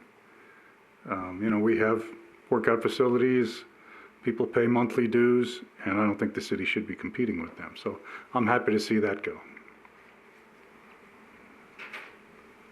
At this point, is there a way to start with the smaller version? Or is it simpler to go through each line item and compare back and forth? We can do it any way you guys want to do it. The second budget actually looks closer to what is a possibility and may be approved to be able to work on that. That's the page with the 24.4 million? Correct. Yeah, that's page 43. Well, the initial price is 13.8 million roughly, and then the other stuff got added on to bring it up to 24.4. Correct? Correct. That's page 43. And even with the design down at the bottom, I know we've mentioned in other meetings at City Council, at least the construction management, we're going to try to do as much of that as possible in-house. We'd still have to hire some specialty testing companies because there's just some functions that we wouldn't be able to handle in-house. But I believe between engineering and the community development department, the building official, we could handle a lot of the inspections and the construction management. So that number I see coming down already, but just to That's compare. the 1.8 million then, Yeah, second to the last line on that? Yes, you're correct. Okay. The CM. On the design services, would there be a way to purchase a design that is similar to this, where we would add a Boulder City flair to it, so to speak, and we're not starting all the way from scratch? I think we could save some money doing that. It wouldn't take it down to zero by any means, but Right. yeah, if we started off, for instance, the Heritage Pool, if we wanted to start with that concept and modify it from there, I think we could probably get with the old design firm and go from there, but I'm also guessing at this point. Mr. Yeah. Mayor? Yes. Something to consider too on this, on page 43, the smaller pool.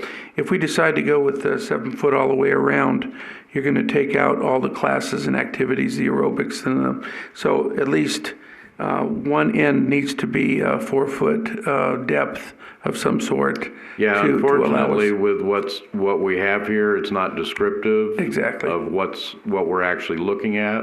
The other thing is that the warm-up pool is not included in this design. That's correct, yeah. But if we don't go with the warm-up pool, at least maybe we can do something with the main pool by putting a shelf on there that's 4'9" or something like that, maybe 3 or 4 lanes that would allow us to do swim lessons and water aerobics and that type of thing. Okay. So, Getting back to the design services, I know as I was looking at things, we have that set at 15% of the total, which is $2 million to design a pool. When I was looking through some other projects that have been built using the MRFA projects, an example was Kanab, Utah, that it's been a few years, used a MRFA pool, and I believe their total cost was somewhere around $8 million. And at least what was in the lawsuit that was filed, and yeah, things didn't work out because there was a lawsuit. The design services were $83,000 on an $8 million pool. So That's a great rate. 12 to 15% is kind of the industry standard. So and I'm always worried about industry standards. That's the guys coming to you and saying, well, that's what we always get. It just seems $2 million to design a pool. Yeah. How many engineers work for how long to design a pool to get paid $2 million? Yeah, that's a lot of money, and I wanted to err on the side of caution. That's why I put in 15%. We'd definitely go through the RFP process. Everybody's submitting their qualifications. We wouldn't just go pick somebody unless we did want to go with the route of taking another community's pool. Most of the time they wouldn't share. One engineer wouldn't share their design with another engineer, so we'd have to go with that specific engineer. But we could save some money that way. But yeah, $2 million or $3.2 million is a lot of money to design something. I have a question. When the existing SNH... Get your mic on, please. Oh, I thought it was. Would the existing architect firm, would they work with us in paring down our plans? I mean... If I'm understanding correctly, are you talking about taking, for example, what's the exhibit on 42 or page 43 and removing some of those aspects? Is that what you're talking about? The people that drew it perhaps would recognize where we are financially and might say, well, we can, and maybe it wouldn't cost that much for them to help us redesign it, that's all. What they put together wasn't an actual design. It's just a conceptual plan. Okay. It's basically what you're looking at there, and then they did some fancy exhibits. Okay. So, yeah, for them to make some modifications, and then from there, we'd have to hire an engineering firm Okay, thanks. to do the design. Mr. Adams? Yeah, I was actually trying to find some notes. I had some notes that for some reason I couldn't find them. A lot of my questions had to do a lot more with just some of the pricing, because if you start to break it down by square foot, then, you get completely different numbers, and one of the most expensive things is the outdoor restroom. Suddenly that's $350,000, but it's for 600 square feet. The kitchen, I don't have it right now in front of me to break it all down. Like I said, I couldn't find my notes, but a lot of these things were, incredibly expensive. They were more expensive per square foot than the actual pool and everything else, and administrative and office spaces is $700,000. I would think those are just 4 walls and a ceiling with floor for the most part. I don't know if that includes furnishings and all that sort of stuff. So I guess I had just a lot of questions on how these numbers were kind of reached in the breakdown overall. S&H did submit a detailed cost estimate, which I can gather for you guys. I don't remember all the specifics on it, but I know it did include the FF&Es, furniture, fixtures, and equipment with all of these numbers. So those are built into those. But yeah, every aspect of the pool, whether it's a locker room, the mechanical room, it's the price per square foot is going to vary depending on what's in that room. Right. Yeah, because something like the kitchen, which we have a kitchen out there already at the multi-purpose room. I forget exactly what the name of it is. We have a kitchen that's right there, and here, we've got a kitchen here listed as $150,000 for 335 square feet of a little thing. I mean, yeah, kitchen equipment is very expensive, but like I said, we have a functioning kitchen that I've seen has been used there before. So in general, it's whether I want to pick apart and this a la carte mode kind of a thing. For me, we have a kitchen out there already. That's great. I don't see there being any issue with it. I haven't heard of one. The racquetball, we already have racquetball courts, so if we can preserve those there, I think that's great as well. So I think what we should really be looking at, the point is we need a new pool. Those locker rooms probably need to be updated, which, we'll kind of talk about maybe some of those needs with, as they relate to the health district. To me, that's the biggest thing here is we have a lot of this stuff out there already. What is it that we need to do to, there are things that we probably need to replace. Like I said, the pool, locker rooms, those are absolutely necessities in my opinion. But some of this other stuff, we already have it. So, for me, it's more of trying to kind of combine the old with the new, and where does that work? Where does it not work? Those are decisions that I think we need to make as well. Yeah. And to add on to that, we might be able to save a little bit on the demolition costs, that second line item, by doing that. But then we also got the other side of, okay, if we wanted to save just the racquetball and the kitchen, there's going to be additional expenses to close that off. We can't just leave half the building open. So that might be a wash. We haven't looked into those sort of costs, but there's a potential for some savings there. Keegan, I appreciate this approach, and I mean, we have to start somewhere, obviously. So these were the designs that were done before. But, I'm wondering, and if we look at the smaller design, it's not adequate, right, Roger, as far as the depth or? I believe if you look at the pool, which is a 25 by 25 yard by 25 meter, it's 7 foot all the way around. And therefore, it would eliminate all our swim lessons, water aerobics for the seniors and that type of thing. So if we go with this type of thing, you're going to have some sort of shallow end, whether it be 1 or 2 or 3 lanes that people could use for these type of activities. Okay, that, and I appreciate that clarification, but that doesn't seem to be where it would add costs. The cost would probably be roughly the same if you have a pool that just has a shallower end. I'm sure it depends if you renovate the existing one, if you build new. No, we're looking at the new design. Oh, okay. Here. Yeah, yes, I'm sure that could be included in the design factor. Okay. Uh-huh. I'm wondering if rather than being held to these 2 designs and subtracting what we want, if maybe the more productive approach isn't to say, what are the requirements that are needed in a pool? We look at the smaller design, we've got a pool that's at least 25 meter by 25 yard, and it's at 7 foot, at least in one end, and in this case at all ends. But what's missing here is the warm-up pool. And so I guess, if we get a sense of people do they feel that a warm-up pool, which is usually that 4-lane pool, is that something that we believe is a necessity within a pool design? Yeah. Anyone who doesn't think it is? Okay, so that's one difference between these two. Again, as we look at the smaller pool versus the larger pool has that already in, the smaller pool does not. So if we start with, okay, that's the basic that we need, the competition size pool and a 4-lane warm-up pool. I guess the things that I've heard then, if we look at what was called the community preferred model, the fitness center, the racquetball courts, the mechanical room at, I think the square footage on the mechanical room is 3,000 square feet. Can that be reduced? The restrooms, I believe Ms. Carroll mentioned earlier that the standards now is that you not only have a men's and women's, but you also have, what is it, at least two? Family, and then a way to enter the pool without going through bathrooms.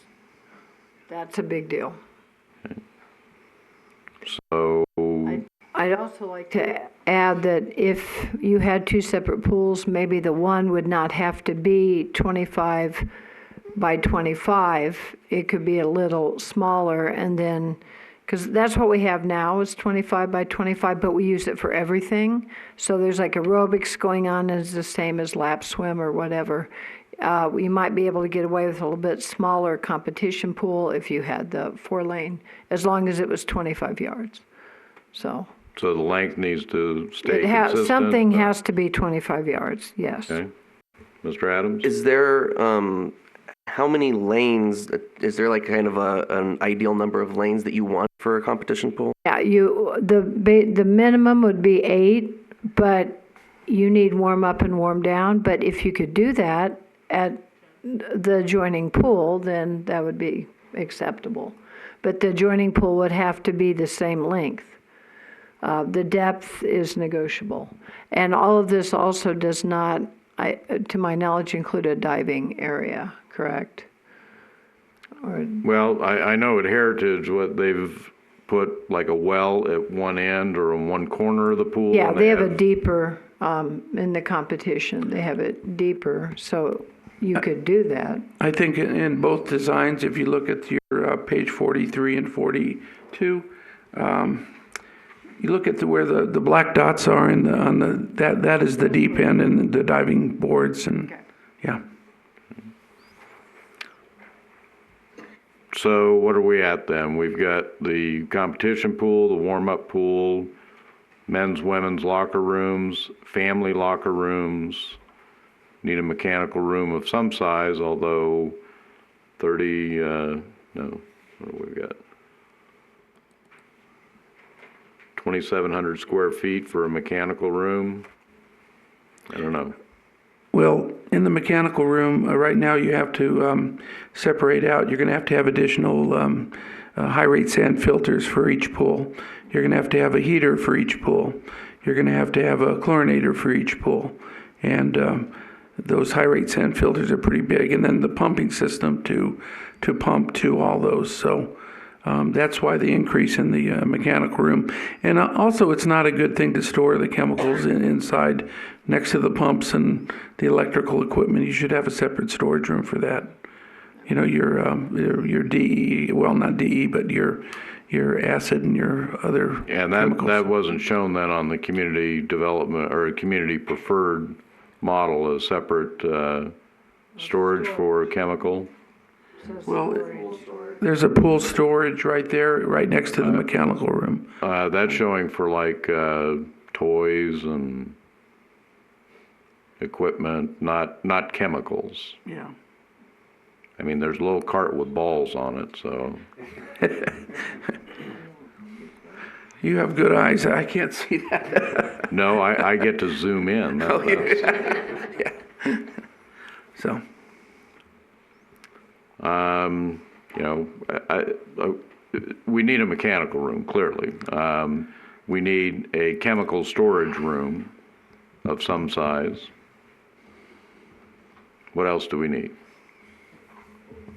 I'm guessing a Well, lobby. why do we need outdoor restrooms if, are we like committed to having an outdoor pool, or can we just use the, the thing down Well, I think by that- where I I think- live for the play, the Yeah. water park or whatever? I think the restrooms are put in because with the concept of building the pool in another location, So it we're would going get rid to of take the out other ones. that 1960s restroom Okay, that's in that's between what I the tennis thought. courts, Okay. and that we need to provide another outdoor restroom for the public. So, but if we're not going to do that, you're probably going to need a new restroom. That 1960s one, you can't buy the parts for it, and that needs to be knocked down.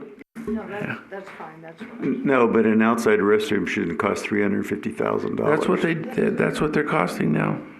I mean, good Yeah, Lord. I know.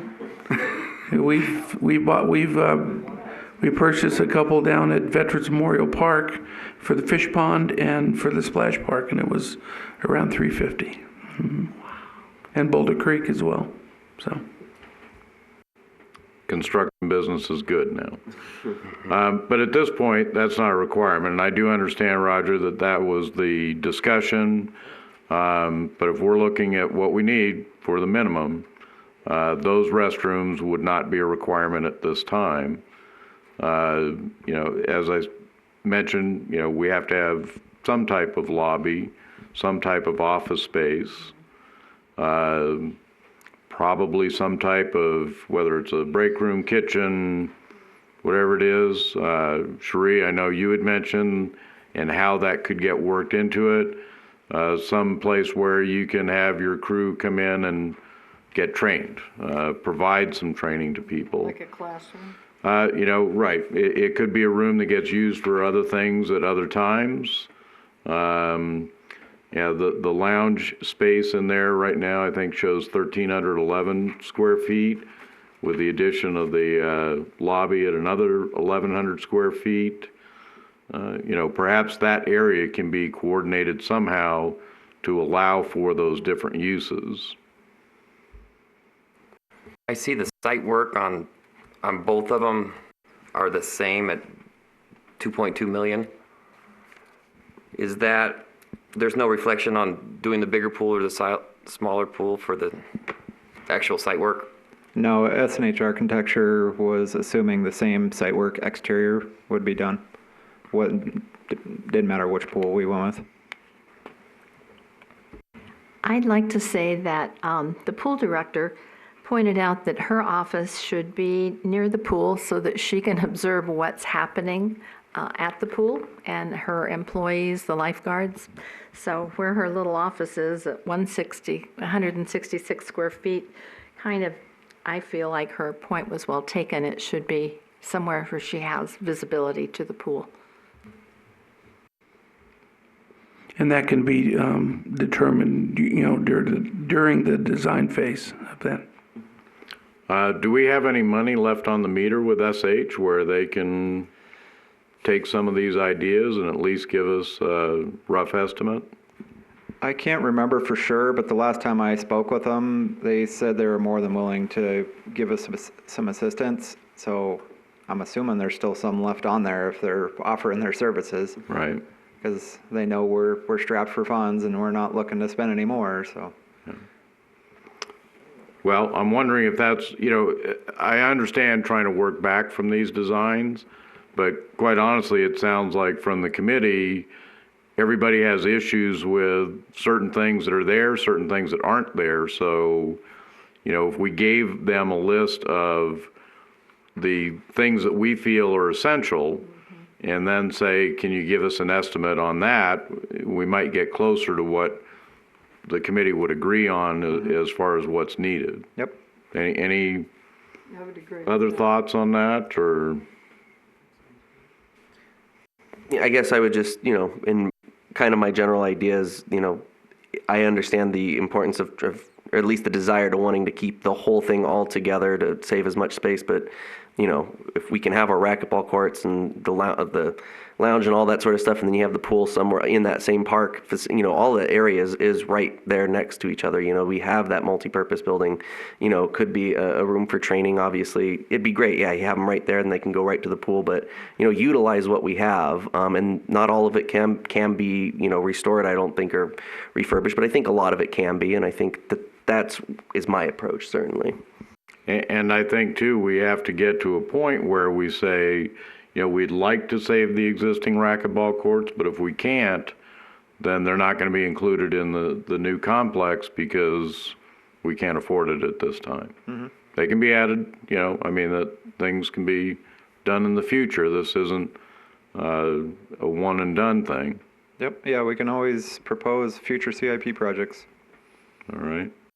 In general, I think that's the smart way to go, making sure that we have the foresight we can do these things later, but here's what we need to do now, because that's what the community needs right now.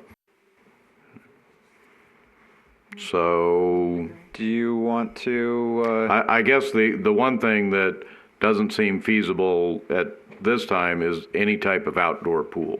Okay. We again, if anyone has different thoughts, please say so, but it looks like we're looking at the competition pool and the warm-up pool.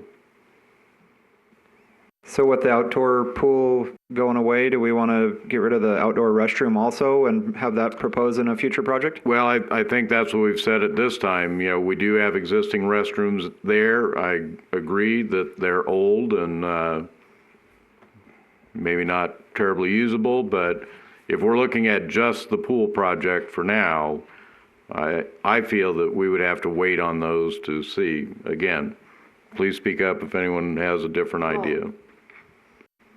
I would agree with you, but then what about tennis?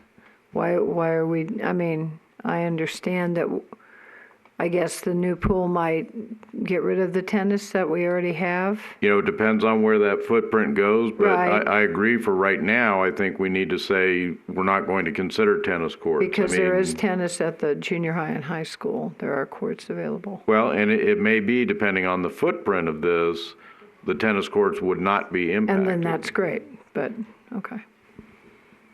But again, if we're trying to build a pool, we're not trying to build a whole entire park, so I don't know if tennis is really a responsibility. And I agree with you. Anyone else have different thoughts that, if we're looking at building a pool, then look at building a pool?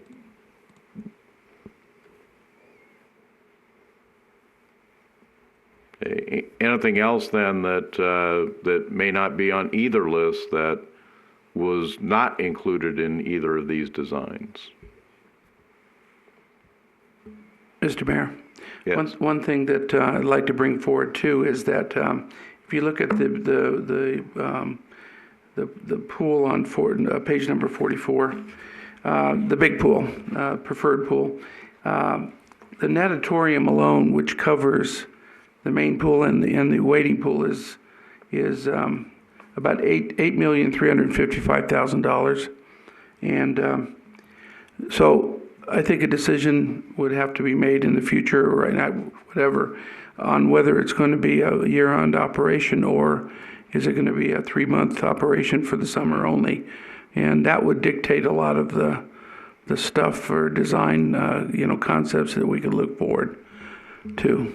Right, and the natatorium, it lists in there the pools, the lifeguard, and staff break room, all included within that the covering, yes, sir. $8 million cost? Yes, sir. Okay. Well, on the big pool, it's $8,355,000. On the small pool, it is $5,444,000. Okay. Mm-hmm. What of this cost is having the hard structure covering the pool? What are the costs? Yeah. Of the hard structure. Well, I think versus having a bubble. Oh, well, I don't know if the bubble is going to be acceptable with the health department. I'm looking forward to the presentation at the next for the next item here. However, it would include something that doesn't rust. Obviously, it's going to be a humid type of environment in there. You're going to have a really heavy-duty HVAC system, which sucks out the water and that type of thing. One of the biggest mistakes that people make is putting a small unit in and having water dripping from the ceiling, and it just ruins everything. You have to have a really good system like that, dehumidifier type of system.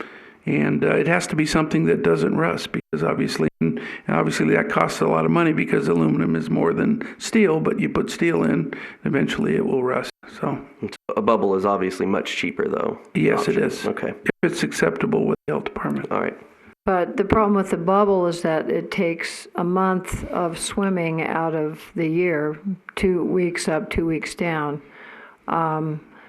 Were we looking, I felt like when we looked at this initially, the sides were going to be like the garage door kind of sides that could be raised to make more And I think fresh air come in, and it would also expel humidity by doing that. That's correct, in the Yes, summertime, yeah. okay. I think that's something we need to talk with SH Architecture about. What did they foresee?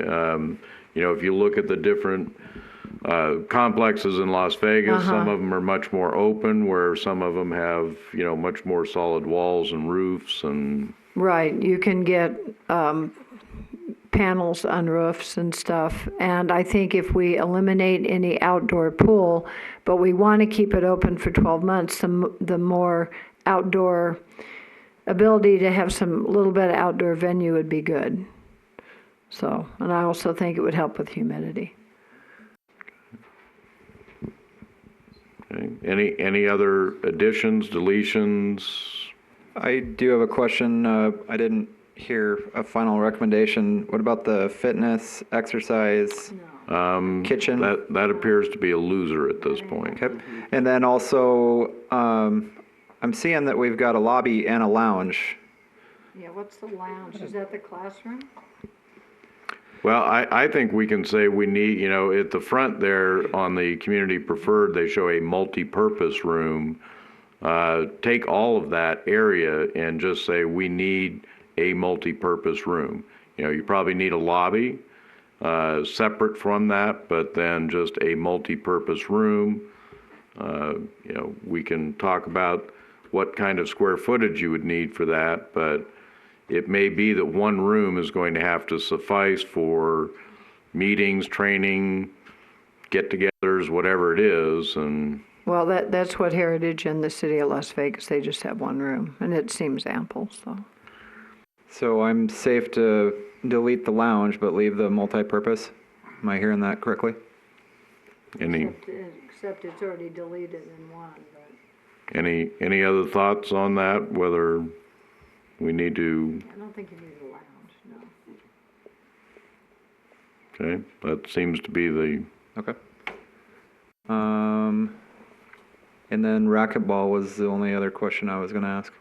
Well, I think we've discussed that if we can't save the old, then the racquetball players are going to need to take up tennis. Okay.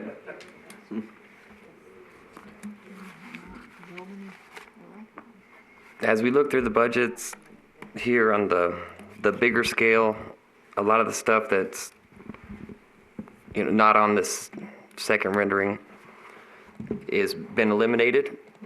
Is there anything that we need on the bigger budget, or can we start just working on this as a whole design to go through and just work off, kind of cut and do what we need to off of that? Yeah, if I understood correctly, what I was going to do with the ones that are left on that we haven't deleted, I would go back to S&H, ask them, hey, can you guys give us an estimate for what it would be for what you guys are proposing that we want? Okay, yeah, because I see on one, the administration office is $701,000 versus $497,000. Yeah. I can definitely ask them to scale that back. One thing I don't see on there listed separately, we do show locker rooms, but I don't know if that includes, as we discussed earlier, men's and women's, and then family locker rooms. So not just 2 locker rooms, but we're probably looking at, Sarah, that'd be 4 then? Is that Well, 3 or 4. 3 or 4? Yeah, on both designs, it does show a family locker room and a men's and women's locker room. Yeah, I'm just, I'm concerned about the way Keegan has it listed and what we see there to make sure that we want to include those family locker rooms with that. Keegan, I have a question about HVAC that Roger brought up. I'm assuming on this plan that you're planning on package units, rooftop package units.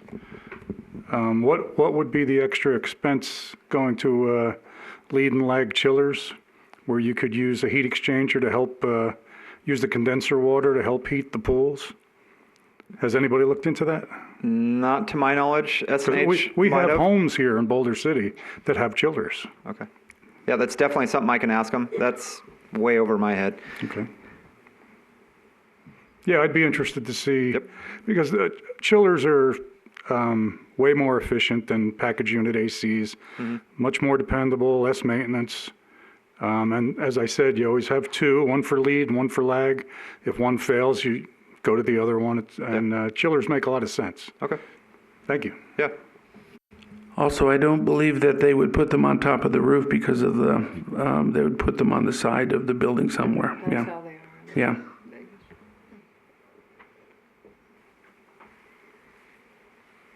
Okay, anything to die for or can die items then? I just have a question about the number of toilets, and is there a certain number you have to have when the pool's so big or something? Is that? I believe the health department has certain requirements for toilets and urinals and that type of thing, so. Based on estimated attendance? And how big the facility is, I believe, square footage. Thanks. Is that enough for you, Mr. Luttrell, or? Sure. Unless you guys have anything else to add or delete, I can take it from here. Okay, thank you. You're welcome. All right, then, we will move on to item number 6, presentation from Southern Nevada Health District. Okay, and by the way, you've already been a source of conversation among all these things, so. That's fine. Thank you for coming and helping us. Yeah, not a problem. My name is Jeremy Harper. I'm the Environmental Health Supervisor for the Aquatic Health Program at the Southern Nevada Health District. I'm just going to give a brief overview of what our process looks like. We did a site visit on the 13th of November last week, and kind of what we saw and what that looks like. So on the 13th, myself and one of my staff members did a site visit at the pool complex to determine some of the compliance requirements for some various scenarios. As we've talked about today, the 3 pools at the facility share a circulation system, which is something that our current regulations do not allow. That the regulations have changed 3 times, I believe, since these pools were built. So there are things that also, as have been discussed today, are not in compliance with current code. So what our process looks like is, on the plan review side, we have minor remodels, which is in our regulations called a non-substantial alteration. That's essentially an equipment replacement if you're redoing your deck, things like that. A major remodel is a substantial alteration. That would be if you're changing the volume of the pool, changing the depth of the pool, replumbing a pool, or basically doing a complete rebuild of the pool. And then we have new construction, which is a submittal of a brand new facility. So it sounds like a lot of these proposals would be a substantial alteration or a new construction submittal. So under different scenarios, that's when different components of the regulations would apply. So walking through the facility last week and kind of going through what some of these would entail, there are sections of the regulations that would apply, and then some that we might be able to have some wiggle room with depending on the scope of work. So I guess it would depend on what is ultimately decided on, but if you decide to renovate the existing pool and not build a new pool, we've talked about the recirculation systems, the 3 pools sharing a recirculation system. We have a waiver process with our program. That's basically a facility would apply for a waiver to waive a requirement of the regulations. That waiver application goes through us. I review it with my manager, and then we determine whether or not it would be appropriate to waive that requirement of the regulations. So if you ultimately decide not to renovate the equipment room and you're just do a smaller scope of work, we would accept a waiver for not separating out the existing recirculation system. Obviously, if you are building new pools, that wouldn't really apply if you're going to build a new mechanical room and things like that. But if the existing pools do end up staying in place, we would consider a waiver for that. Other things that would come into play, we have indoor aquatic facility environments, so things like interior finishes of the indoor structure. Air handling is always a concern, as you mentioned, condensation. Indoor air quality, so chlorine byproducts is something, if you visit a lot of indoor pools, you'll notice. Didn't really notice it the other day when we were there. It seemed pretty good, but you'll get the chloramines that build up and make your eyes burn and things like that. That's always something to consider.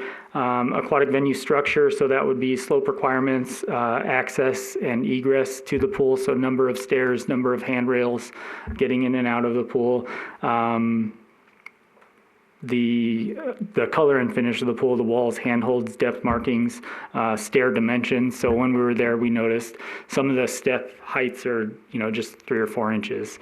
The current regulations have a height requirement that's between 10 and 12 inches, for example, and they have to be uniform with a tolerance of 1/2 inch between all of the steps. So if you're building a new pool or modifying the depth of the existing pool, those are some things that would need to change.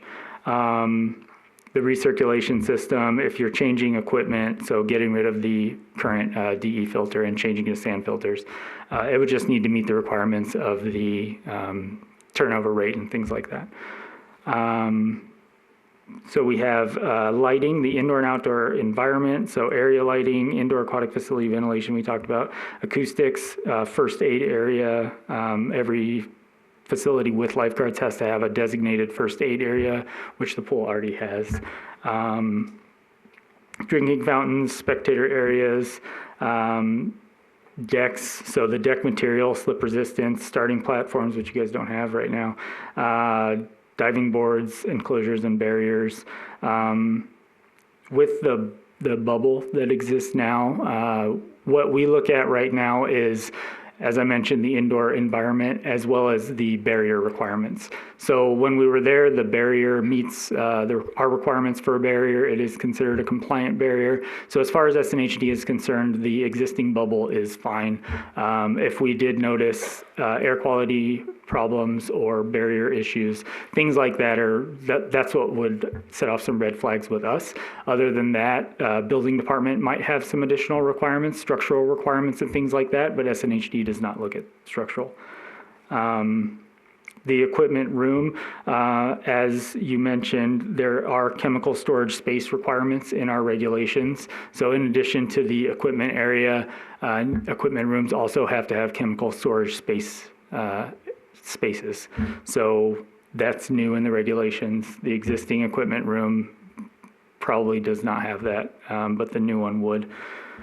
Hygiene facilities. So if you guys are modifying the restrooms or the locker rooms, you will need to come into compliance with the new regulations.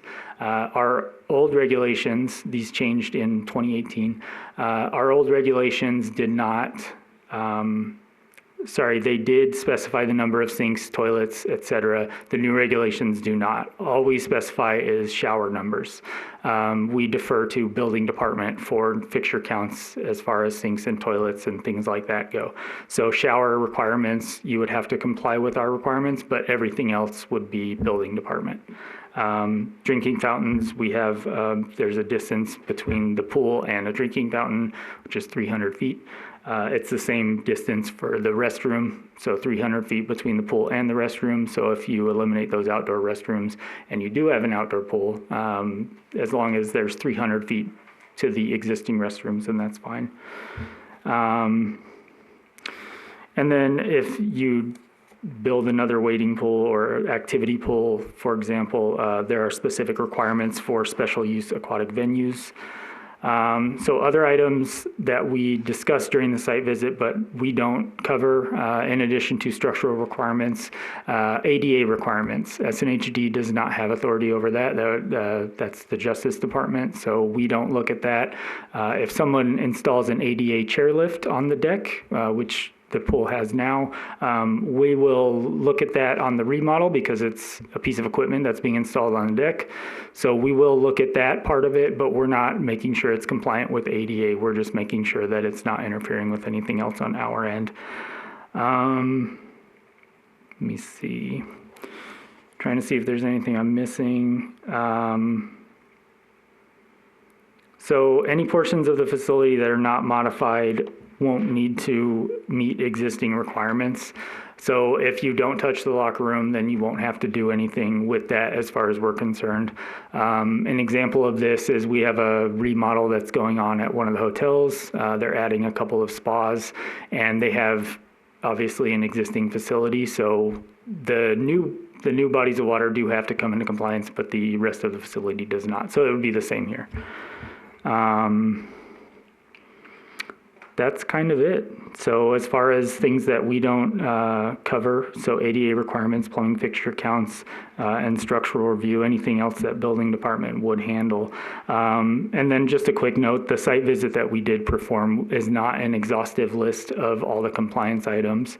We did send a summary over, but we won't have an idea of what exactly needs to come into compliance until we have a set of plans in front of us and we're actually able to do a review on those plans.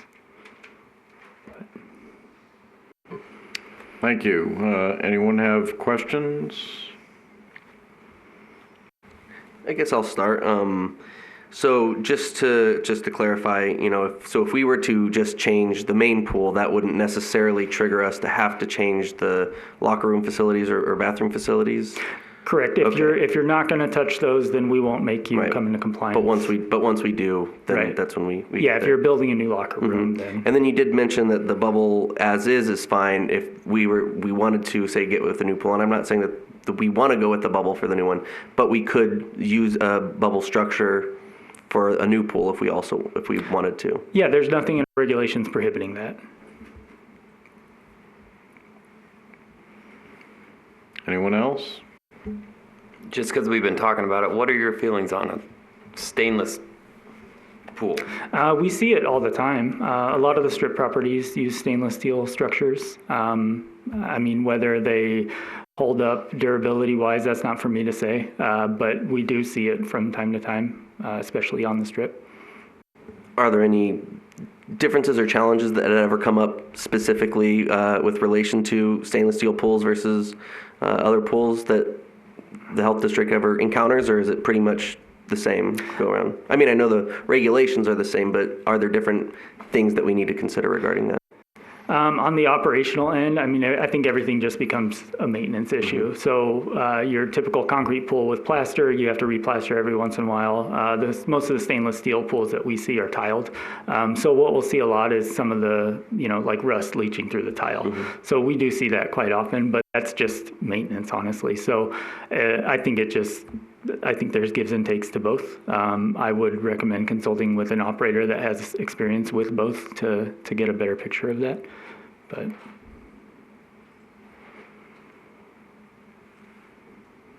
Okay, well, thank you very much. That's a little bit of encouraging news anyway with some of this that we're looking at.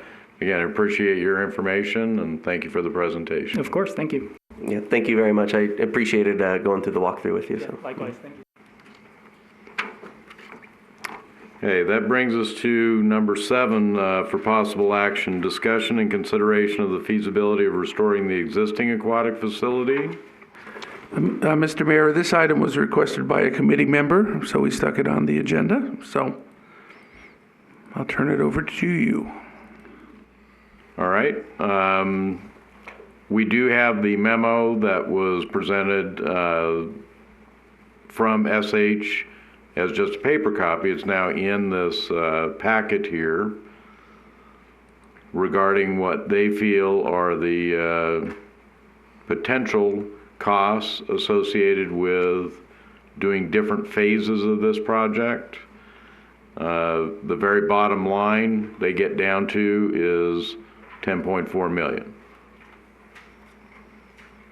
And, you know, my feeling on this, I'll be honest with you, is until we know what SH might estimate for everything we talked about as requirements earlier this evening, I don't know that we can evaluate that number, to be honest with you, but I'll open it for discussion. I think the question that Member Hoskins had was, we added this up, but then just like with the pool costs, it didn't include the that little bundle of construction and all that direction. So it was not just 10 million. I think that was her question. Do you just bring that figure over and add it to this? Yeah, well, I also agree with the mayor that, you know, having this discussion, I mean, this is almost more towards the end where we kind of know what we're talking about, what we want to propose, and then deciding against that versus whether or not we want to go for the, because, I mean, refurbishing, I mean, or remodeling, or however you want to say it, I mean, it's kind of, it is what it is. You know, there's not a lot that could change with it. So that is what it is. And then really to compare that, we need to know what we're comparing it against. So I agree that I'm not ready to make any determination on that just yet. And I think too, the discussion we had from the health district, you know, I mean, I've been in the locker rooms. I really hate to say you wouldn't do anything there, but apparently we wouldn't have to do something with the locker rooms in order to do something with other areas of the facility, but so. Yeah, I think we have 3 discussions. One is a brand new pool facility. 2 is refurbishing our old pool facility. 3 is a combination of both, a new pool with the old building, retaining some, you know, the volleyball and racquetball. Yeah, so, but I think it's too early in the process to really start talking about this. We're just getting our feet wet. We may find that a combination of the 2 different proposals would work best for us. But like I said, we're too early now to make that determination. Okay, shall we hold this in abeyance then, which means just, well, I'll go ahead and make a motion. We'll hold this in abeyance until time we get additional information. I'll second that. All right, all in favor? Any opposed? All right, we will do that then and move to item number 8 for possible action, discussion, and staff directive regarding timelines associated with the municipal pool. Now. Yeah, Mr. Mayor, I wanted to keep this on as an action item on the agenda. You know, there are certain timelines that we had talked about at the last meeting regarding putting a bond issue together on the election timetable. And for the November 2020 election, the full question, including arguments and rebuttals, would be due to the county in July of 2020. We would need to start work on this item ASAP because we have to get the different committees together for arguments and rebuttals and come up with, the city attorney would have to come up with the bond issue, and it would have to be approved by city council, I believe, and then go forward with that. So for the June of 2021, the discussion would have to start by next November of 2020. To get that done. So I just wanted to just keep that in our heads because we're dealing with a lot of information here, but we need to just keep the timelines going there for you. And I appreciate that, and I'll have to go back to the resolution, but I believe too we had, when this was approved by City Council, there had been a timeline for submitting an interim report on this. So I think we probably need to keep that in mind too as we move forward. Any other comments or questions on timelines? I guess I would just be curious about, since, we are coming up and it says January or February of 2020, I mean, do we want to try and have something for the council for January? And then should council say, ultimately council will have the ultimate decision either way, but in case they wanted to bring something back to us to make a decision, that way we hopefully have an opportunity to get it back in front of them one more time. Is that something we're interested in? Well, I guess we have one more meeting of this committee in December.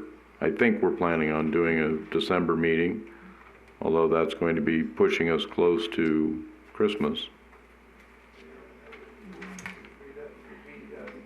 December 17th, huh? It's early in December. Yeah, December 17th. Okay, any issues with that? I personally couldn't approve putting anything together with the vagueness of the whole thing. And I think, what I'm referring to is a status report. So that may be the status is that there is no status. I think part of the failure for the voters was that maybe we didn't understand that the 40 million covered everything, and there seemed to be, we can build a pool for 21 and then we were asking for 40, but then you obviously made it plain why it went up to the full amount, and I don't think that people really understood that.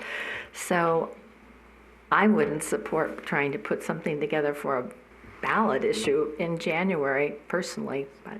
And I think, Councilman Adams had mentioned too that, maybe it's just that this committee informs the city council as a whole where we're at in the process, and if we're not there, then that would be the message to city council. Okay, so if we could put that on for our next meeting to have that as a timeline that we will produce some type of status report to the city council as a whole for them to hear in January. And that is our next agenda. Yeah. Okay, there you go. Okay, anything else regarding timelines then, other than time is short? All right, we'll go ahead then and move to item number 9, which is the possible action, a discussion and staff directive regarding future agenda items. Why don't we start down at this end with Mr. Adams? Do you have any particular items? I guess nothing specifically at this time. All right. Mr. Anderson? I would say if we can go through the pool budget again, if that's not on the agenda yet. Well, we hate to put Mrs. Pelletier on the spot, but, or were you talking about the costs? Actually, both, if we could. Well, I don't think I'll have any more information by that December meeting, because a lot of these issues we'll be finding out more about in the new year. So I guess that's why I was trying to suggest that this committee may want to at least entertain the idea of having a ballot question, which would not have to be done that quickly, of using voter-approved funds. And we could determine that amount later, and that wouldn't require bond counsel or it wouldn't be a bond issue. It would be just use of the capital funds.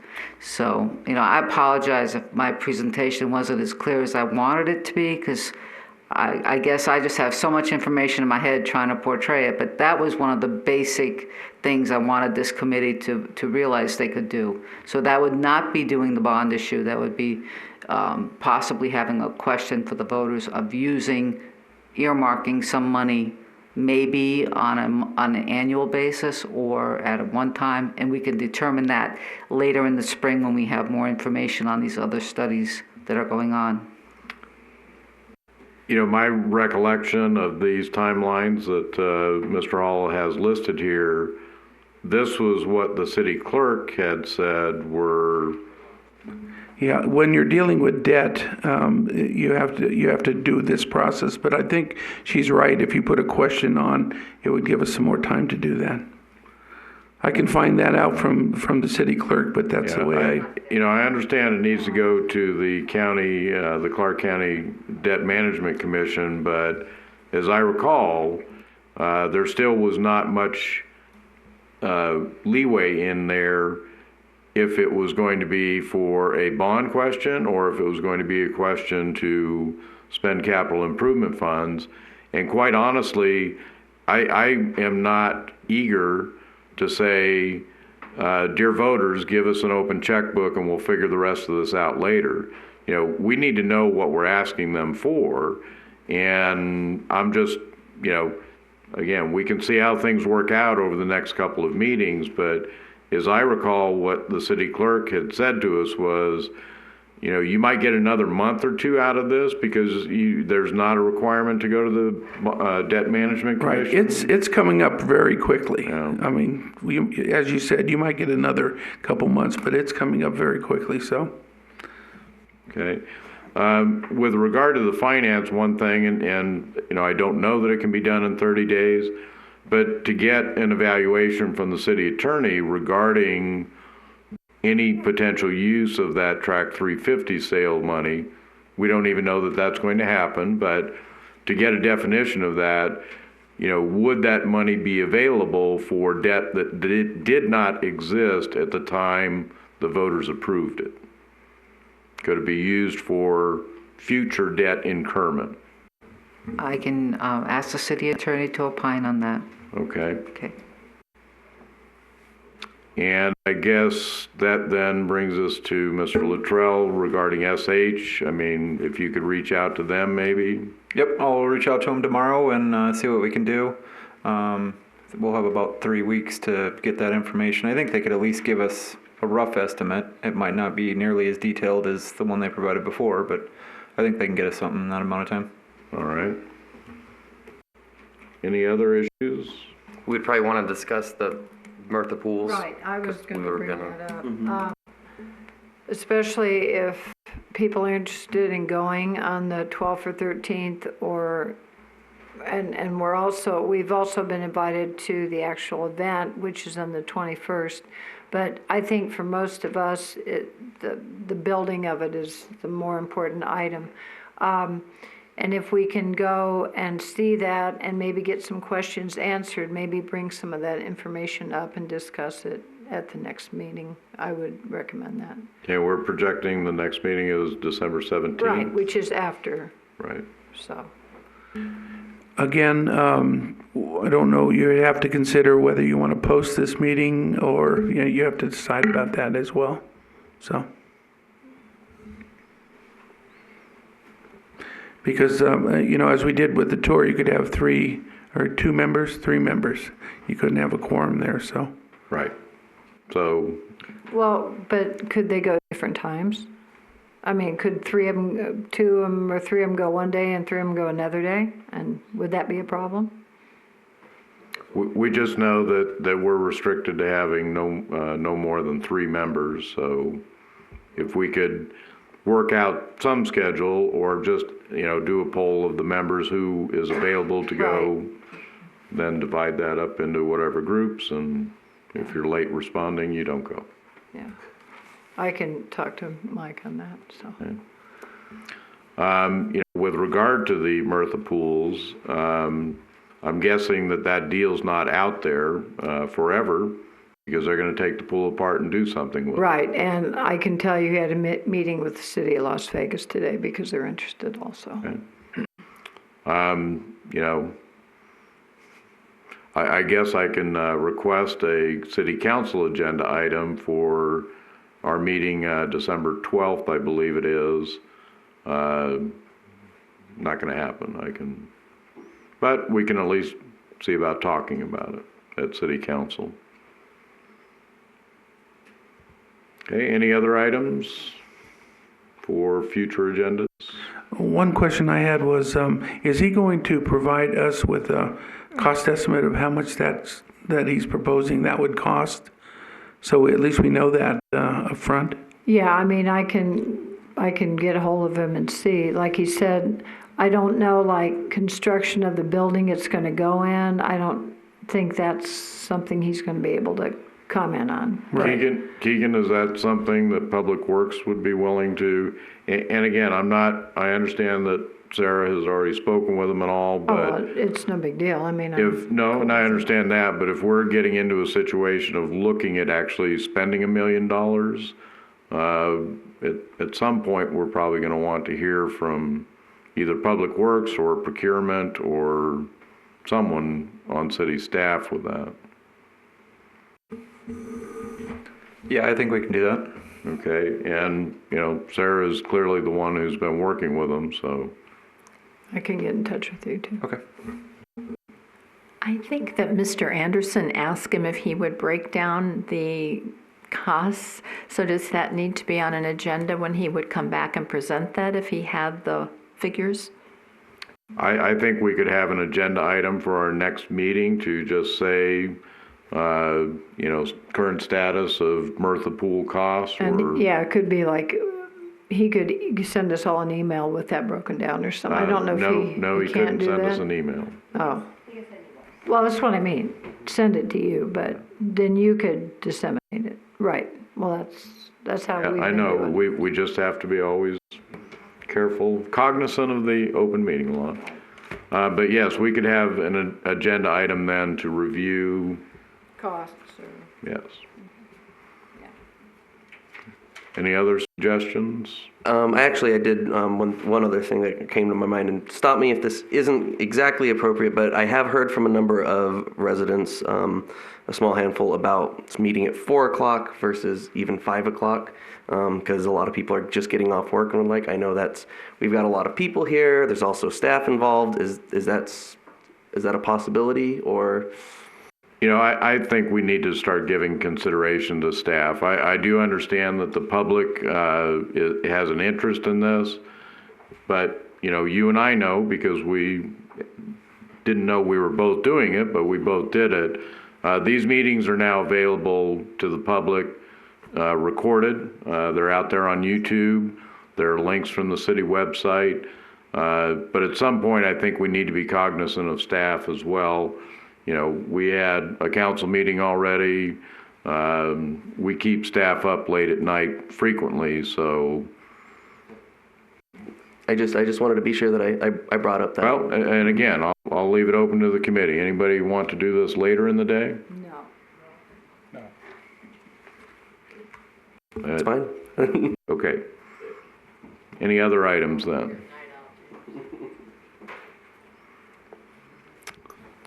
Mayor, just for clarification, I just want to make sure that I am including everything that the committee desires for the next agenda.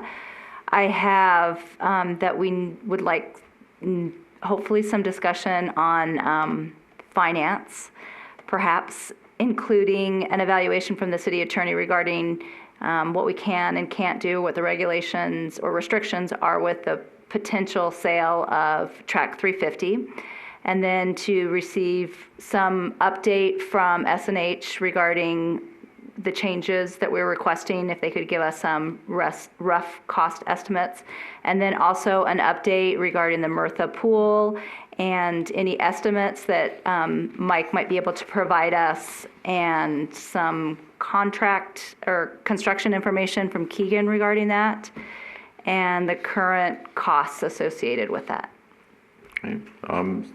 I'm satisfied with it. Mr. Adams? And just to clarify, because I wasn't sure if it did get on there when we were talking about the other one, is I think we should, even if it's a message of there's not really a whole lot to update, but yes, the providing a status update to City Council for the following January meeting would be. I have that, as well as changing or adding on the timeline the May 31st deadline that's written in the resolution, and the discussion for a presentation to City Council for their January meeting.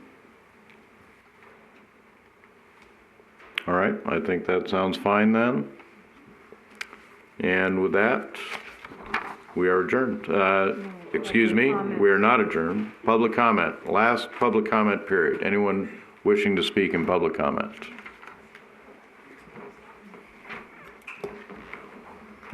I'll be brief. For the record again, Fred Volz. After listening to the discussion tonight and the financial situation of what we do and don't have, what we think we do and don't have, it seems like one piece of information we don't have is exactly how many people are using the pool. I asked for the 2018 numbers, and I was given 115 people on average a day. Are those people inclusive of the classes that were referenced by the Parks and Rec director, or exclusive? The same for the swim teams. Are they included or not? Because we're looking, from what I'm hearing tonight, at spending anywhere from $20 to $30 million, even with this supposedly shrunken version, plus interest. And if it's only going to benefit a small handful of people in the city, it seems really hard to justify that sort of an expense. So I'd like to encourage that in addition to the 3 alternatives that were suggested tonight on how to proceed, there's a 4th one, which is don't build it. Thank you. Thank you. Anyone else wishing to speak in public comment? Seeing no others, we will go ahead and close public comment and adjourn the meeting. Thank you.